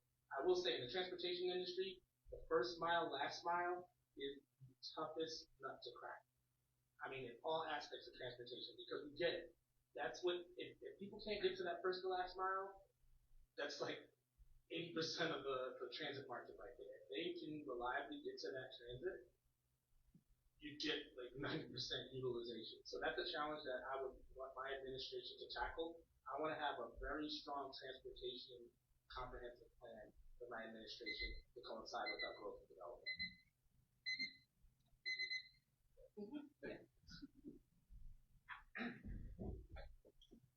So first of all, our budget is a value statement, and we just need to invest more in public transportation. Our public transportation makes up about 0.4% of the county budget, and that is nowhere near enough of really what it should be if we're going to say we're valuing this as a society.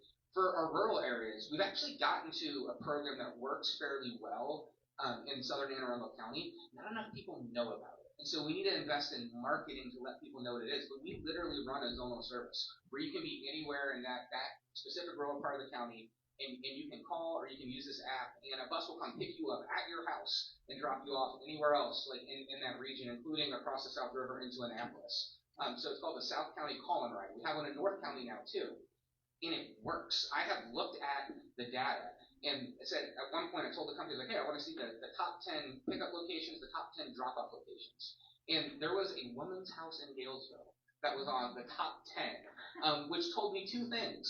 One, this works. This woman knows that this is there. She uses it all the time because she's on the top 10 drop-off and pickup locations. Two, it told me not enough people know about this because if people knew about it, nobody's individual home should be on that top 10 list. And so we have figured out the type of transit that can work in those more rural areas. It's not going to be a fixed route that comes at a specific time. We need to invest money in marketing so that everybody that lives in those parts of the county actually know that it's there and that's the service that they can utilize. There is in our transit plan plans to expand those kinds of zonal services. There is one in North County, and there's plans to expand that as well. Thank you.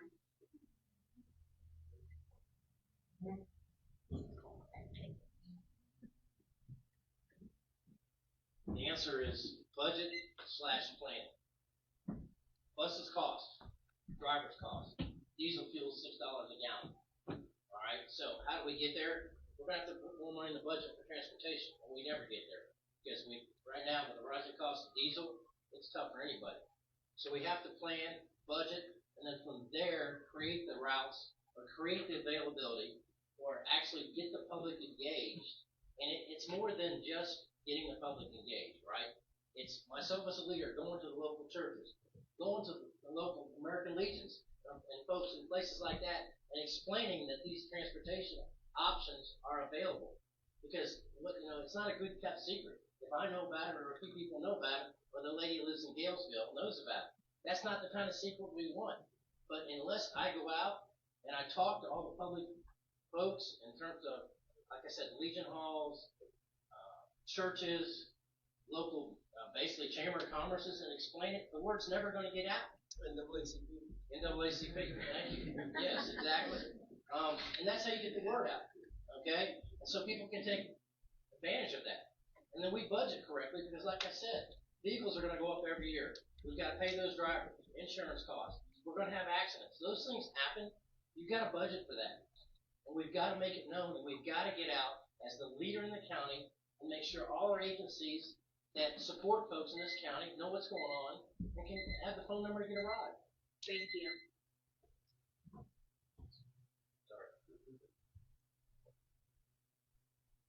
Transportation here in Anne Arundel County has always been a problem to solve.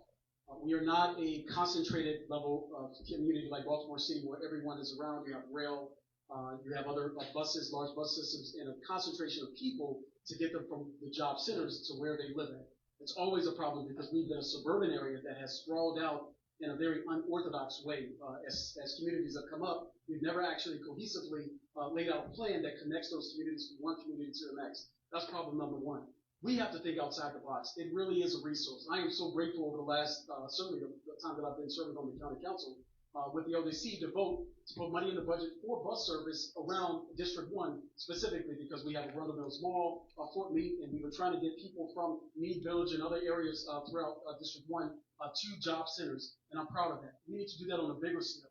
One of the smartest things we did that we should take lessons from was back during COVID when the bus situation was for the school systems was down. We need to take a lesson out of that situation where maybe we can utilize churches and buses or vans to actually for the rural areas pick up those folks and actually take them to the to areas where they need to get dropped off. It's going to be hard to put a rail system in South County or in Anne Arundel County, not just South County. We tried to get MATLAB came up as a situation here in North County, and everyone in this county, in this northern part of the county, was opposed to it. So rail is a very long-term, difficult problem to solve. Buses we can do overnight, but the key piece is making sure we have resources to do that. Thank you. I think I'll try to take a stab at this by combining everyone's answers. We've all taken a piece of it. I will say we've just recently had our budget briefing from the Department of Transportation, and it's really positive news. We've done a really good job over the last 8 years taking this very auto-centric suburban county and adding bus service and adding zonal transportation like in South County. And we're seeing really great ridership compared to all of our other jurisdictions. Our ridership has increased. That's all really good news. So how do we keep it going? It is going to take resources because it is expensive. But as we look at how we're developing with transit-oriented development and how we're looking to build affordability in our older aging corridors, we do need to make those connections. And breaking down the silos between our partners at the state, our partners in the city of Annapolis is doing some really exciting work around transportation as well, but how do we connect all the dots together? And I think we're on the right path, and how we implement Move Anne Arundel and all of our planning documents is going to be really, really important going forward.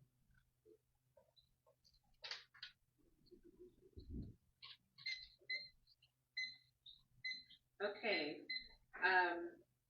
Our next question is on policing. We continue to see a reliance on traditional law enforcement for every community issue, yet the root causes of youth violence are lack of opportunity, mental health resources, and disengagement remaining under-resourced. What is your plan to pivot towards a public health approach to violence prevention?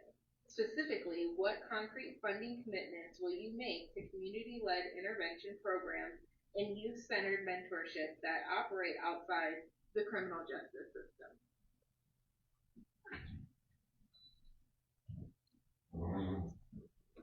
We absolutely have to move in that direction. We have to have a system that treats all of our communities, and we need to give them the resources and the supports to where you can give the opportunities so people aren't interacting with the criminal justice system in the first place. So that is even starting at early childhood, making sure that there is affordable childcare places where people can learn the skills of literally like reading and getting into the education system to where they can thrive. We need to invest in mentorship programs. One of the things I would love to do as county executive is to give county staff time to go into our school system, go into our communities, and actually be mentors. If that's like, hey, we're going to do a longer lunch break once or twice a week, so you can go mentor the kids and have that happen, then we can make those kinds of commitments. I am proud of the violence interruption programs that we have funded in Eastport. Those numbers are phenomenal. We have moved it out to West County. This budget proposes putting it in North County. We need to keep expanding that, and I am committed to doing just that.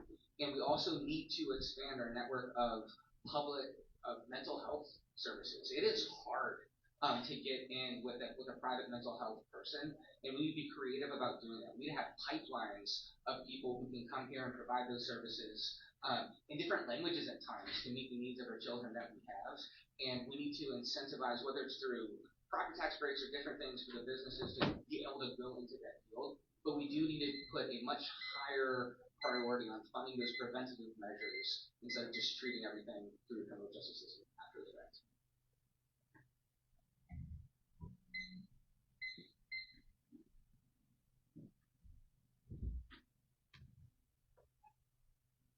I would address this twofold.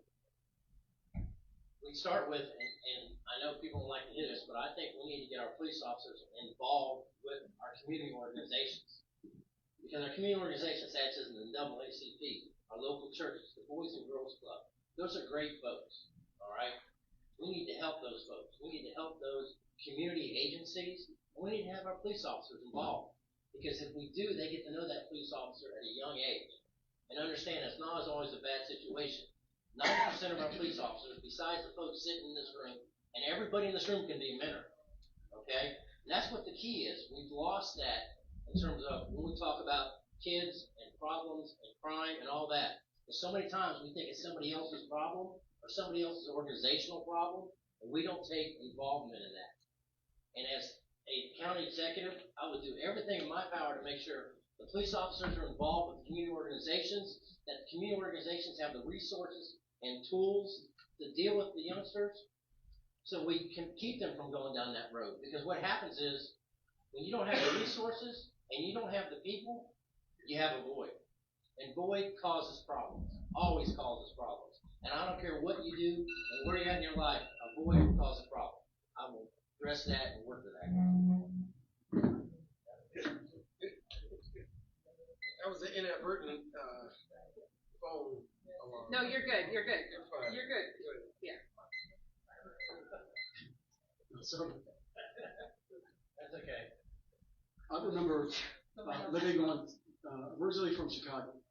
And if you've ever been to Chicago, there's 79th and on Marquette, which is what I lived on. And I remember being like 7 years old, and we used to go with this guy who would walk down 79th Street and sell Borex. He'd sell combs and brushes, socks out of a cart. And so I would go down the street to help this guy push a cart and go into these random stores asking folks to buy Borex, brushes, socks, whatever it was. And at the end of that 6-hour day on a weekend, he'd give us like $5. I thought I was rich, coming home with like $5. But it was, and I was like 7 years old.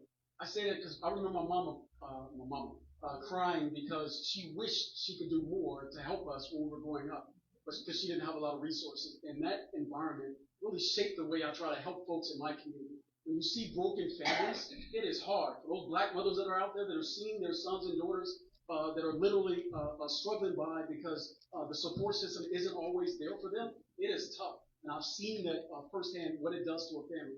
What we can do as a system here in Anne Arundel County is really create an environment where families are the priority. What are we doing to make sure their housing is affordable? What are we doing to make sure their cost of living when it comes to child care and things like that?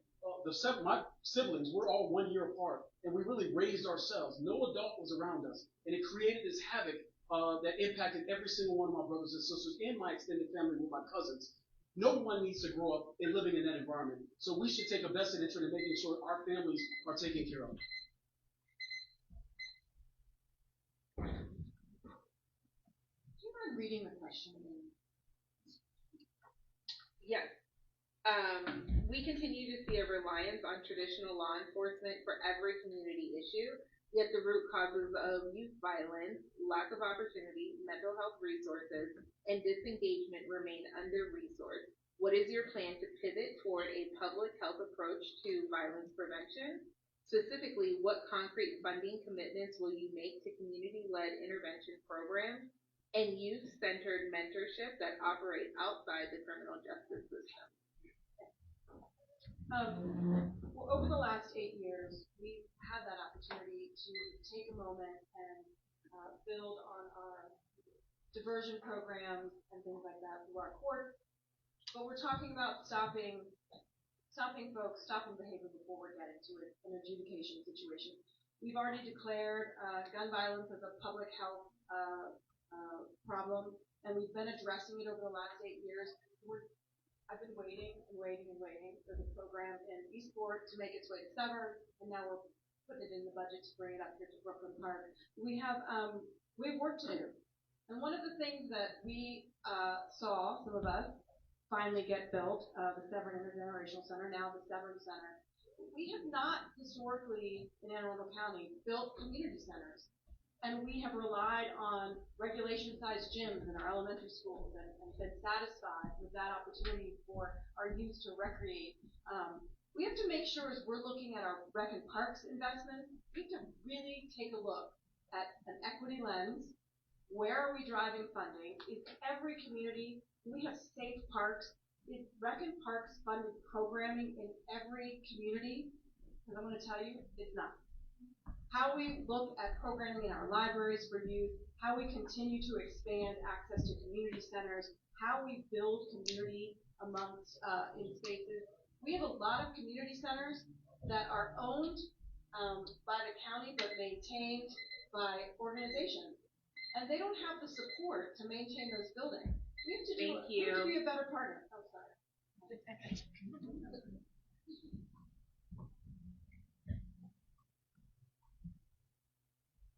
So I am actually a generational beneficiary of the Melbourne Boys and Girls Club, because my father was someone who relied heavily on that. You know, he did not grow up in the best of conditions, and that saved my life, saved his life.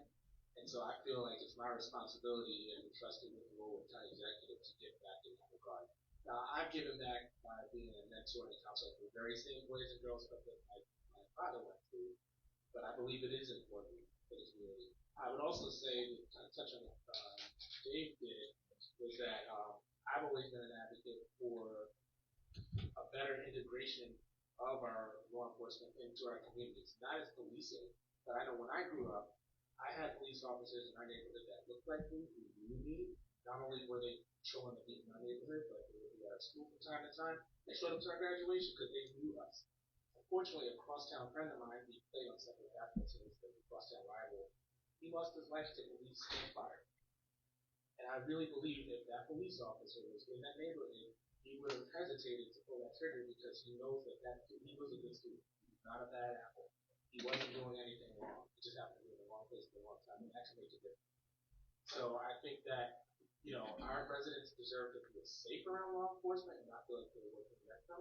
I think if law enforcement is aware of the resources that are in the neighborhood, they can work to help. Should we even encourage and discourage activities that are otherwise, you know,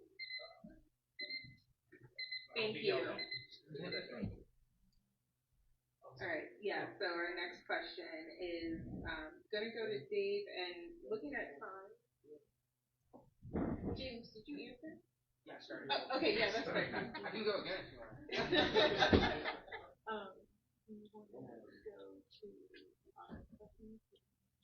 Okay. So we're going to go ahead. Thank you guys so much for all of your responses. They're very thoughtful to those questions. We are going to go ahead and open up for our audience questions. And for this round, it is again rotating. And Dave, we'll just start with you. That's where we ended. All right. So our first question from the audience: what would you do to close the wealth gulf and the equity disparity specific for the descendants of the formerly enslaved in this county? I'm not really sure. I understand the question. Sorry. Let me give you some context. The average white income in Anne Arundel County is $140,000, and approximately $85,000 for African Americans or Black Americans. The average and median white wealth in Anne Arundel County is $188,000 compared to $24,000. So it's income versus wealth. So the income is about $60,000 more between white and per household, and the wealth is $164,000 more. The disparity for white households compared to Black households in Anne Arundel County. So that is, yeah. That, how do you close that gap in the next 4 years? Okay.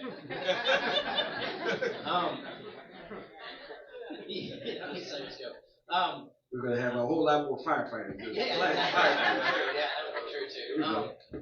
You know, that's something that's going to be more than a 4-year answer to start with. Okay, that's not going to happen in a 4-year period. But how it would start is that we're talking about jobs and basically pay. It's really what it is.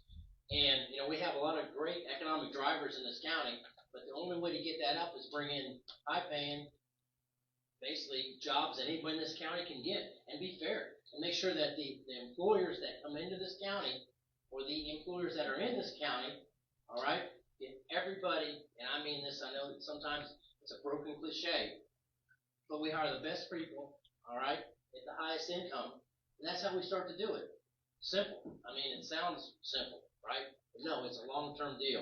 We have to deal, as in the county executive, I would have to deal with all those agencies, and look, and I don't care where we go. Some of the government positions are all funded by grade scale. There's not much you can do about that, but you get outside of that, there's plenty of employers in this county that we can talk about what the hourly rate is to what the salary rate is, okay? And they look at, you know, and that goes back to, believe it or not, taxes, okay, and what we have on inventories and things like that, and the taxes we have on businesses. So you have to work with them hand in hand, because if we can find a way to work the tax system to allow them to have higher paying jobs, we start to close that gap. And that's how we would do it. And it's not a 4-year solution. I'm not going to sit here and promise anybody that. It's a long-term solution. That was many years before I stood up here and started talking, and will probably continue to be years after I'm done talking. Thank you. Actually, I agree with a portion of what it's going to definitely take a generation to really turn some of these things around, because it took several generations to even get to this point. Here's the numbers. There are over 300,000 people that work in Anne Arundel County. That's a fact. Of that, in Anne Arundel County government, school system employs roughly 11,000 employees. Anne Arundel County government is just under 6,000 county employees. So about 16,000 that work for government, which is a drop in the bucket as far as the portion that we can control. But here's what you can do. One, when it comes to opportunities, education is so important. Part of the reason I was able to escape the abyss is because I was able to get into a situation where people gave me opportunities to get a skill set. So we have to be laser focused and targeted on disproportionate communities who have been underserved from an economic standpoint. We actually have to go in there and give them opportunities to be successful. So that means us taking the effort to go into those communities to make sure we lift them up. That's number one. Second, when it comes to household, for policies, we recently were on a Zoom session to talk about descendant community housing policies, so that folks who own land, black owners who own land, have the ability to subdivide their land or do whatever to make sure their descendants, real wealth is really captured in that land. And so if we can ensure that black-owned land is actually able to be passed down to their descendants so that they can benefit from that, that is a boon for them. And so it's incumbent upon us to make sure we put in place policies that allow that to happen so that they don't get stovepiped and prevent it from passing that down to their next generation. Thank you.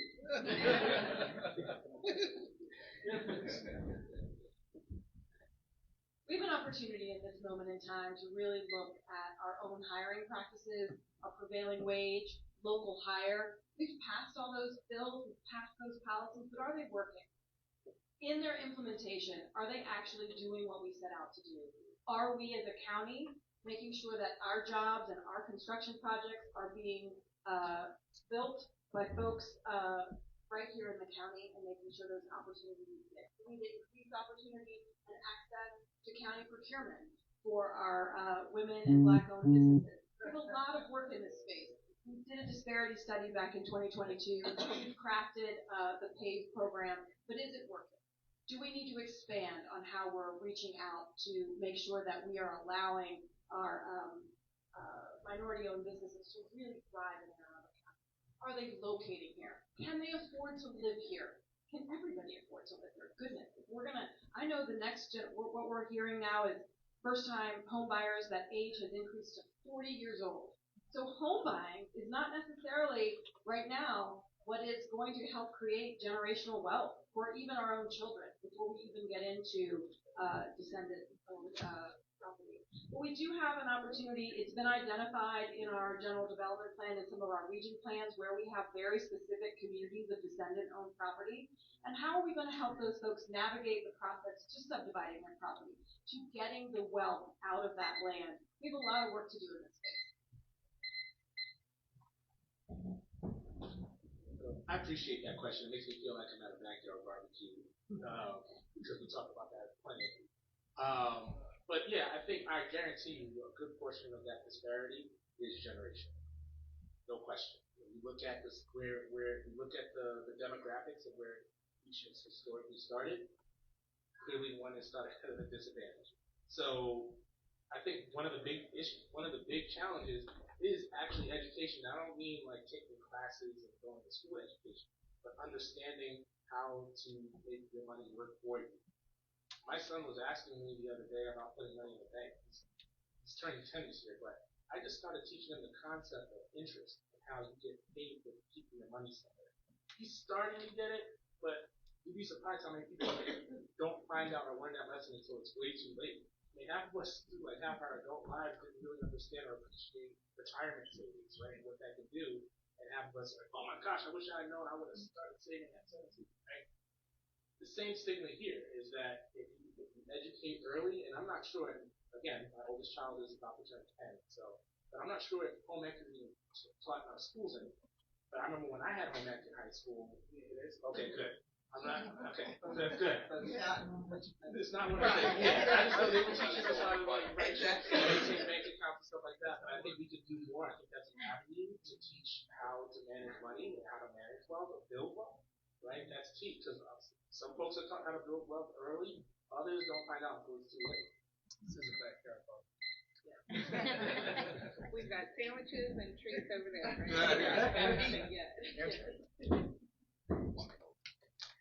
So I really appreciate the question and this topic. If I understand the question correctly, I don't think it's just about the white-black wealth gap or income gap, but specific. What I heard in the question was descendant communities. And if you approach everything through an equity lens, there are different experiences, right? Not every person of color has the same experience. It is different for Hispanics. It's different for someone who has recently immigrated as part of the African diaspora, starting a business here, than it is for people who have been here for generations since enslavement and have that generational trauma that comes with it. And so I think it is like, how do you actually approach that experience? Are there specific supports that we as a county can do for people who are descendant of enslaved persons specifically? And the Biden administration had a really great program called the Justice 40 initiative, where it said, hey, out of all the federal spending, we want 40% of that money to go into underserved communities. And so I don't have like a great answer for you right now, but I'm committed to looking at that. Can we say, hey, in these specific descendant communities, can we come up with programs where it's like, hey, this percentage of our road funding is going to go to make sure that the roads are really good here so that we are creating really good communities? Are there other creative things we can do? I want to believe that there is, and I think it's an open conversation that we have to have with that community. I'm not going to pretend to have those answers here tonight. Can we create a local funding source to supplement the community reinvestment and repair fund, right? And can that be targeted to that descendant community experience as opposed to others? Thank you so much. You're welcome. All right, so going on to our next question, and Dave, we'll start with you again, just for continuity. There's been lots of discussion about development, but it appears to be little concern for our growth and impact on traffic, safety, crime, infrastructure, and the environment. How do you propose to balance this? That's a lot of items to balance. So, traffic, let's talk about traffic, okay? Everybody gets frustrated with traffic. I don't know anybody in this room that doesn't get frustrated with traffic, one way or another. That's a partnership you've got to develop with the state and the feds, to be honest with you, because a lot of highway funding and roadway funding comes from the state. So I've got to do a great job working with those partners and looking at the money there. Public safety. Public safety, we all know both sides, police and fire are understaffed. There's no argument about that, all right? We've got to do the things, find the grants, and work through the grants to bring more law enforcement and fire on board. I've also got to work with the sheriff's department too, because he's underfunded, or whoever may be in here. But, you know, once again, there's grants. We have to go about doing that. We have to look at the budget. We just can't stand still. In terms of the partnership, that's kind of weird. And the reason I say that, and I know that's a weird answer, I guess a strange answer, okay, is, you know, you've got to work with the county council. That's a partnership with them. We've got to work with our Department of Transportation, with, once again, like I said, in and out of the county. There's a lot of stakeholders that are going to be involved with this to make this work. It's just not going to be me saying, put my fist down and saying, this is the way we're going to go, and this is how we're going to do it. But I have to work with the folks that can get there, have the plan with those folks so we can execute that plan and get it done. Yeah. So there's been lots of discussion about development, but it appears to be little concern for overgrowth plus impact on traffic, safety, crime, infrastructure, and the environment. How do you propose to balance this? So I've used examples several times throughout this whole process about Columbia. And I think it's Jim Rouse, who purchased that land over there many, many years ago. And for about a 40-year period, you knew if you moved into Howard County and Columbia, there was a plan for that community over the last 40 years. Here's where Anne Arundel County has not done well. We have not done well with planning our communities consistently and cohesively so that they're more integrated, to make sure that the roadways are connected in the right way, that our bike paths and walkways are connected in the right way. We've also not resourced our public safety appropriately over that same period. You saw a significant decline in the amount of resources that have come from the state over the years. In fact, we are now picking up more of that when it comes to our capital program. And when you look at the capital program, you'll see, if you go back 30 years, that the money that we allocate now actually does less projects than it did like 20, 30 years ago, because the cost of things are going up, and we haven't prioritized resources here in Anne Arundel County. So what do I mean by resources? We need to build our economy here in Anne Arundel County that services the needs of everyone here in this community.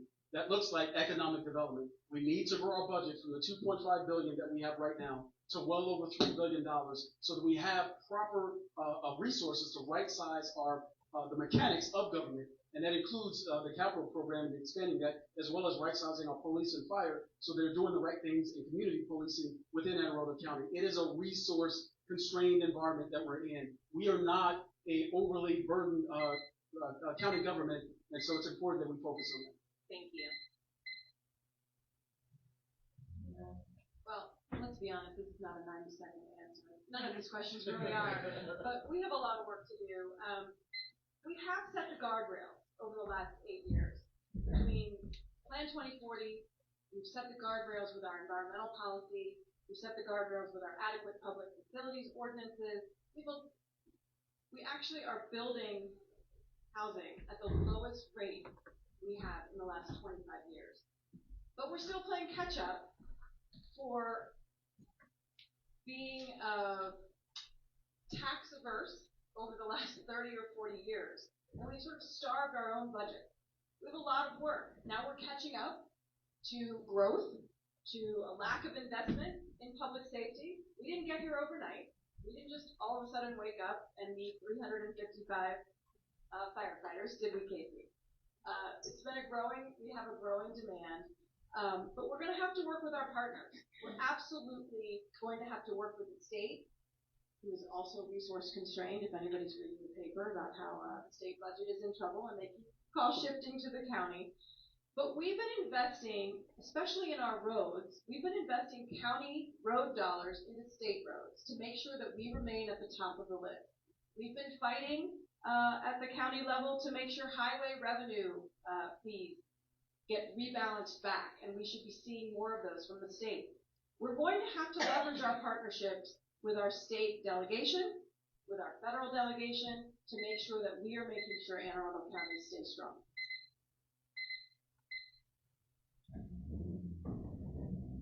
So, just a brief example in terms of playing catch-up. If anyone's familiar with New York City, they have a dedicated authority just for building schools. So let's add schools to that list, because that's definitely something else. A dedicated authority just for constructing schools because they're so far behind. Now, again, it's New York City, it's an anomaly, it moves so fast, it's got a high population. We're not in that situation, but we could be, because for too long we've allowed a lot of development to happen without letting the infrastructure catch up. And I got into this race because I saw that we were at a unique turning point right now where we have an opportunity to, of course, correct and do the right thing planning for the future. A lot of you have seen how traffic has grown over the years. That's just a natural progression of growth over the years. We've actually put the pedal to the metal, and we're going to see those results about 10, 15, 20 years from now. And what we need to do, again, is it goes back to the whole smart growth principle. We need to make sure that our infrastructure maintains pace for that. I have a history of actually going after and being successful in securing federal grant dollars for infrastructure projects in Maryland. And as county executive, I would motivate and push our staff to be aggressive, putting us in a position to be competitive. The silver lining, everyone's hearing about the boom and deal of the economy on the horizon, but historically, the federal government has amped up public works investments when the economy tanks. And local jurisdiction states need to be ready to meet the moment. In 2008, Maryland was not ready. We need to be ready. We need to be able to say, here's the plan. We just need to fund it.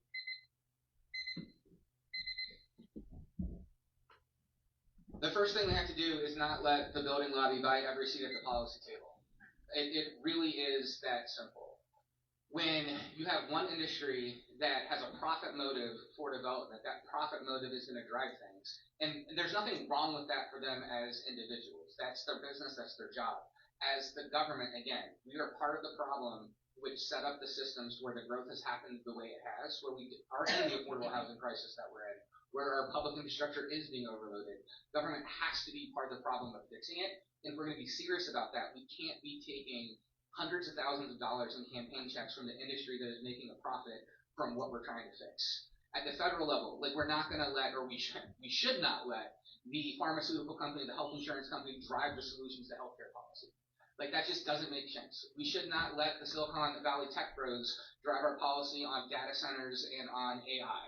And at the local level, we cannot let the building industry be the ones that dictate what our policies are in terms of growth and development. That is why I'm using the public financing system.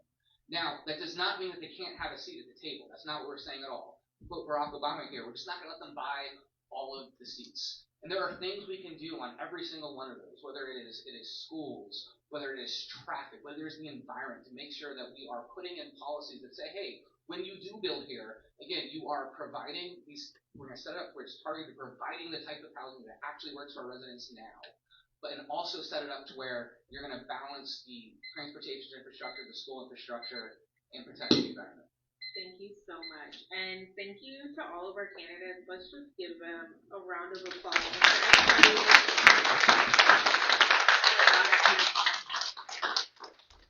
These questions weren't easy, so we really appreciate you guys taking the heat, literally and figuratively.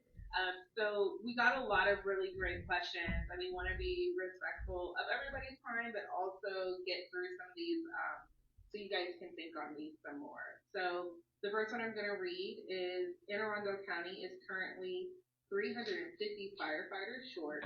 What is your plan to adequately staff the fire department?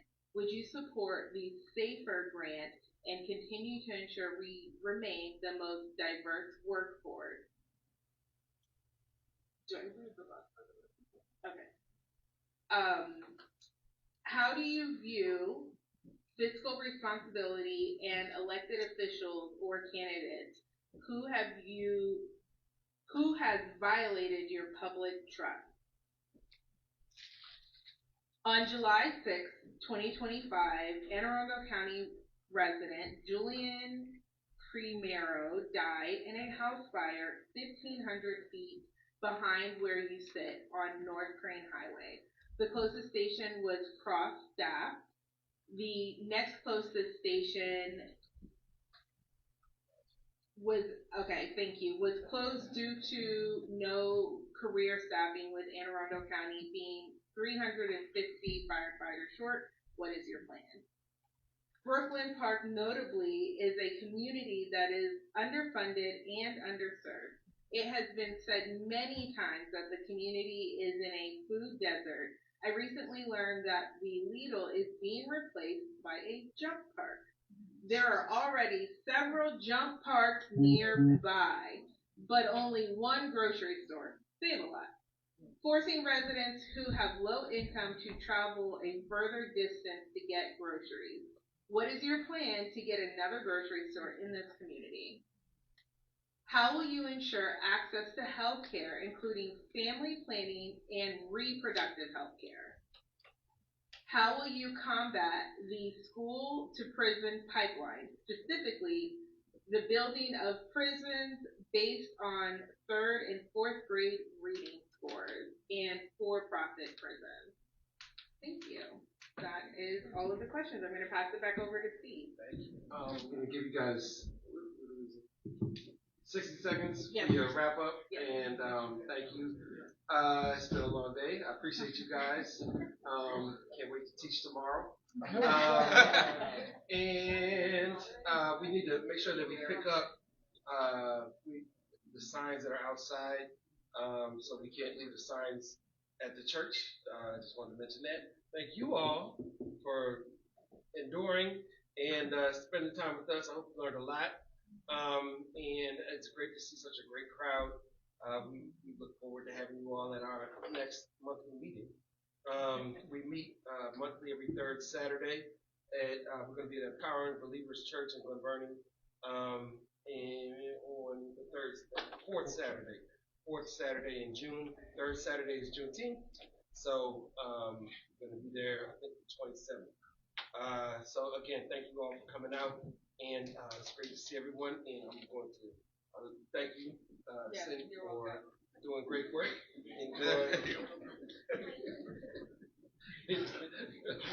All right, we're going to start with Mr. Kitchen. Go ahead. 2 minutes. 60 seconds. 60 seconds. We changed the rules. All right, no, well, just thank you. You're doing a great job adapting. You've adapted well. Thank you. I appreciate it. But thank you so much for hosting us, everyone, for being here. It really has been a pleasure spending the evening with you. So again, my name is James Kitchen. I'm running for county executive. Arundel County has always been my home. We are running to focus on everyday quality of life issues our residents care most about. That it's traffic and it's schools, it's the environment, it is affordability, it's public safety, it's how all these things work together. I started my career as an educator, taught high school history, U.S. government.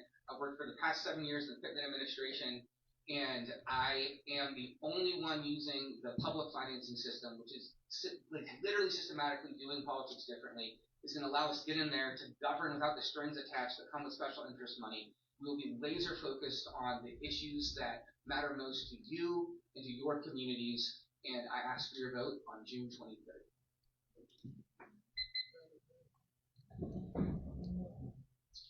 So I want to thank you all again for hosting us tonight. It's been a real pleasure having this dialogue and conversation. I definitely appreciate the questions. And I just want to say, I'm sure everyone here in this room can appreciate the anxiety of speaking in front of a bunch of people, and how that can create a bit of stage fright. But honestly, throughout this entire campaign, I've not once felt nervous, because when I look out and I see all of you, I don't see voters, right? I see neighbors, I see friends, I see family, the same people that I'm in the trenches fighting to make sure that our voices are heard. We may not all speak the same language, but we all want to see the same type of success.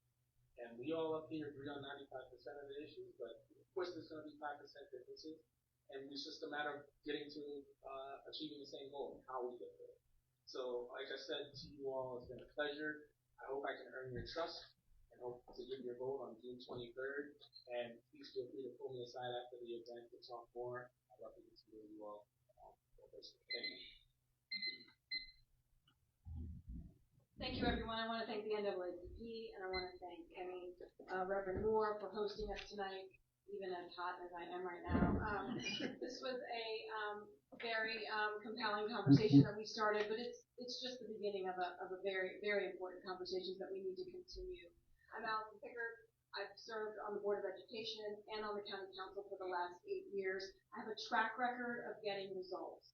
I've been able to define problems. We've sponsored over 30 bills tackling everything from pension reform to affordable housing.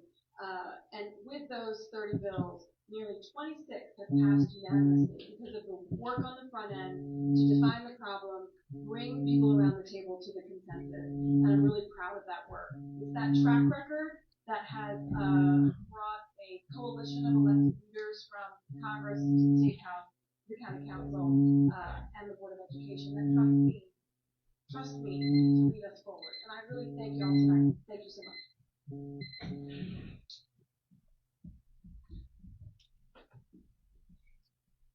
NAACP, thank you for this opportunity to spread the gospel here in the church, as well as the other guests for being here, and Reverend Moore, I don't know where he's at, but I definitely want to say thank you to him as well. I have spent the last 14 years serving in Anne Arundel County government, 14 years, over 1,000 bills, fighting for everything from food, for housing, all those types of policies that impact us in a negative way in some of our communities. I've been to march along with this NAACP for during events that have impacted our community in a negative way as well, and I'm just so grateful to have this opportunity. Many of you all have seen the body of work that we've been doing, and I tell everyone, don't judge me for what I want to do for this county. Look at me for what I've been doing. I always tell folks, look at our resume, look at our report card. It 100% should matter because that dictates and shows you the type of fighter that we've been for Anne Arundel County. And I'm hopeful that you all will do that necessary homework because you will see the hundreds of policies that we put in place that helps your community over the last 14 years. I'm Pete Smith. I'm running for county executive. Please vote for me on June 13th. Thank you. I'm sorry, June 23rd, June 11th, June 13th as well. That's early voting.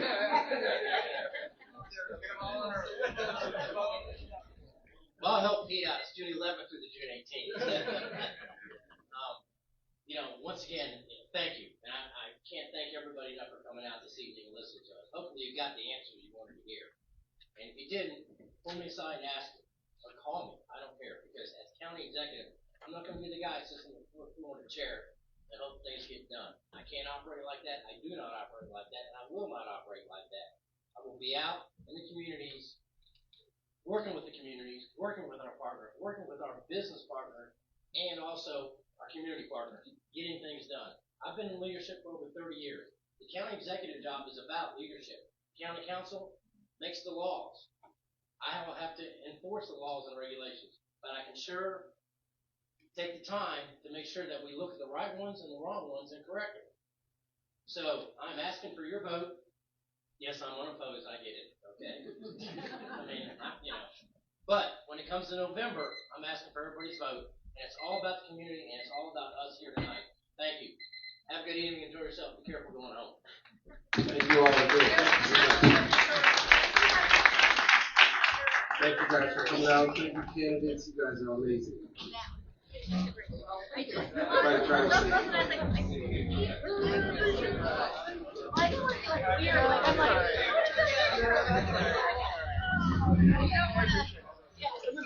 see.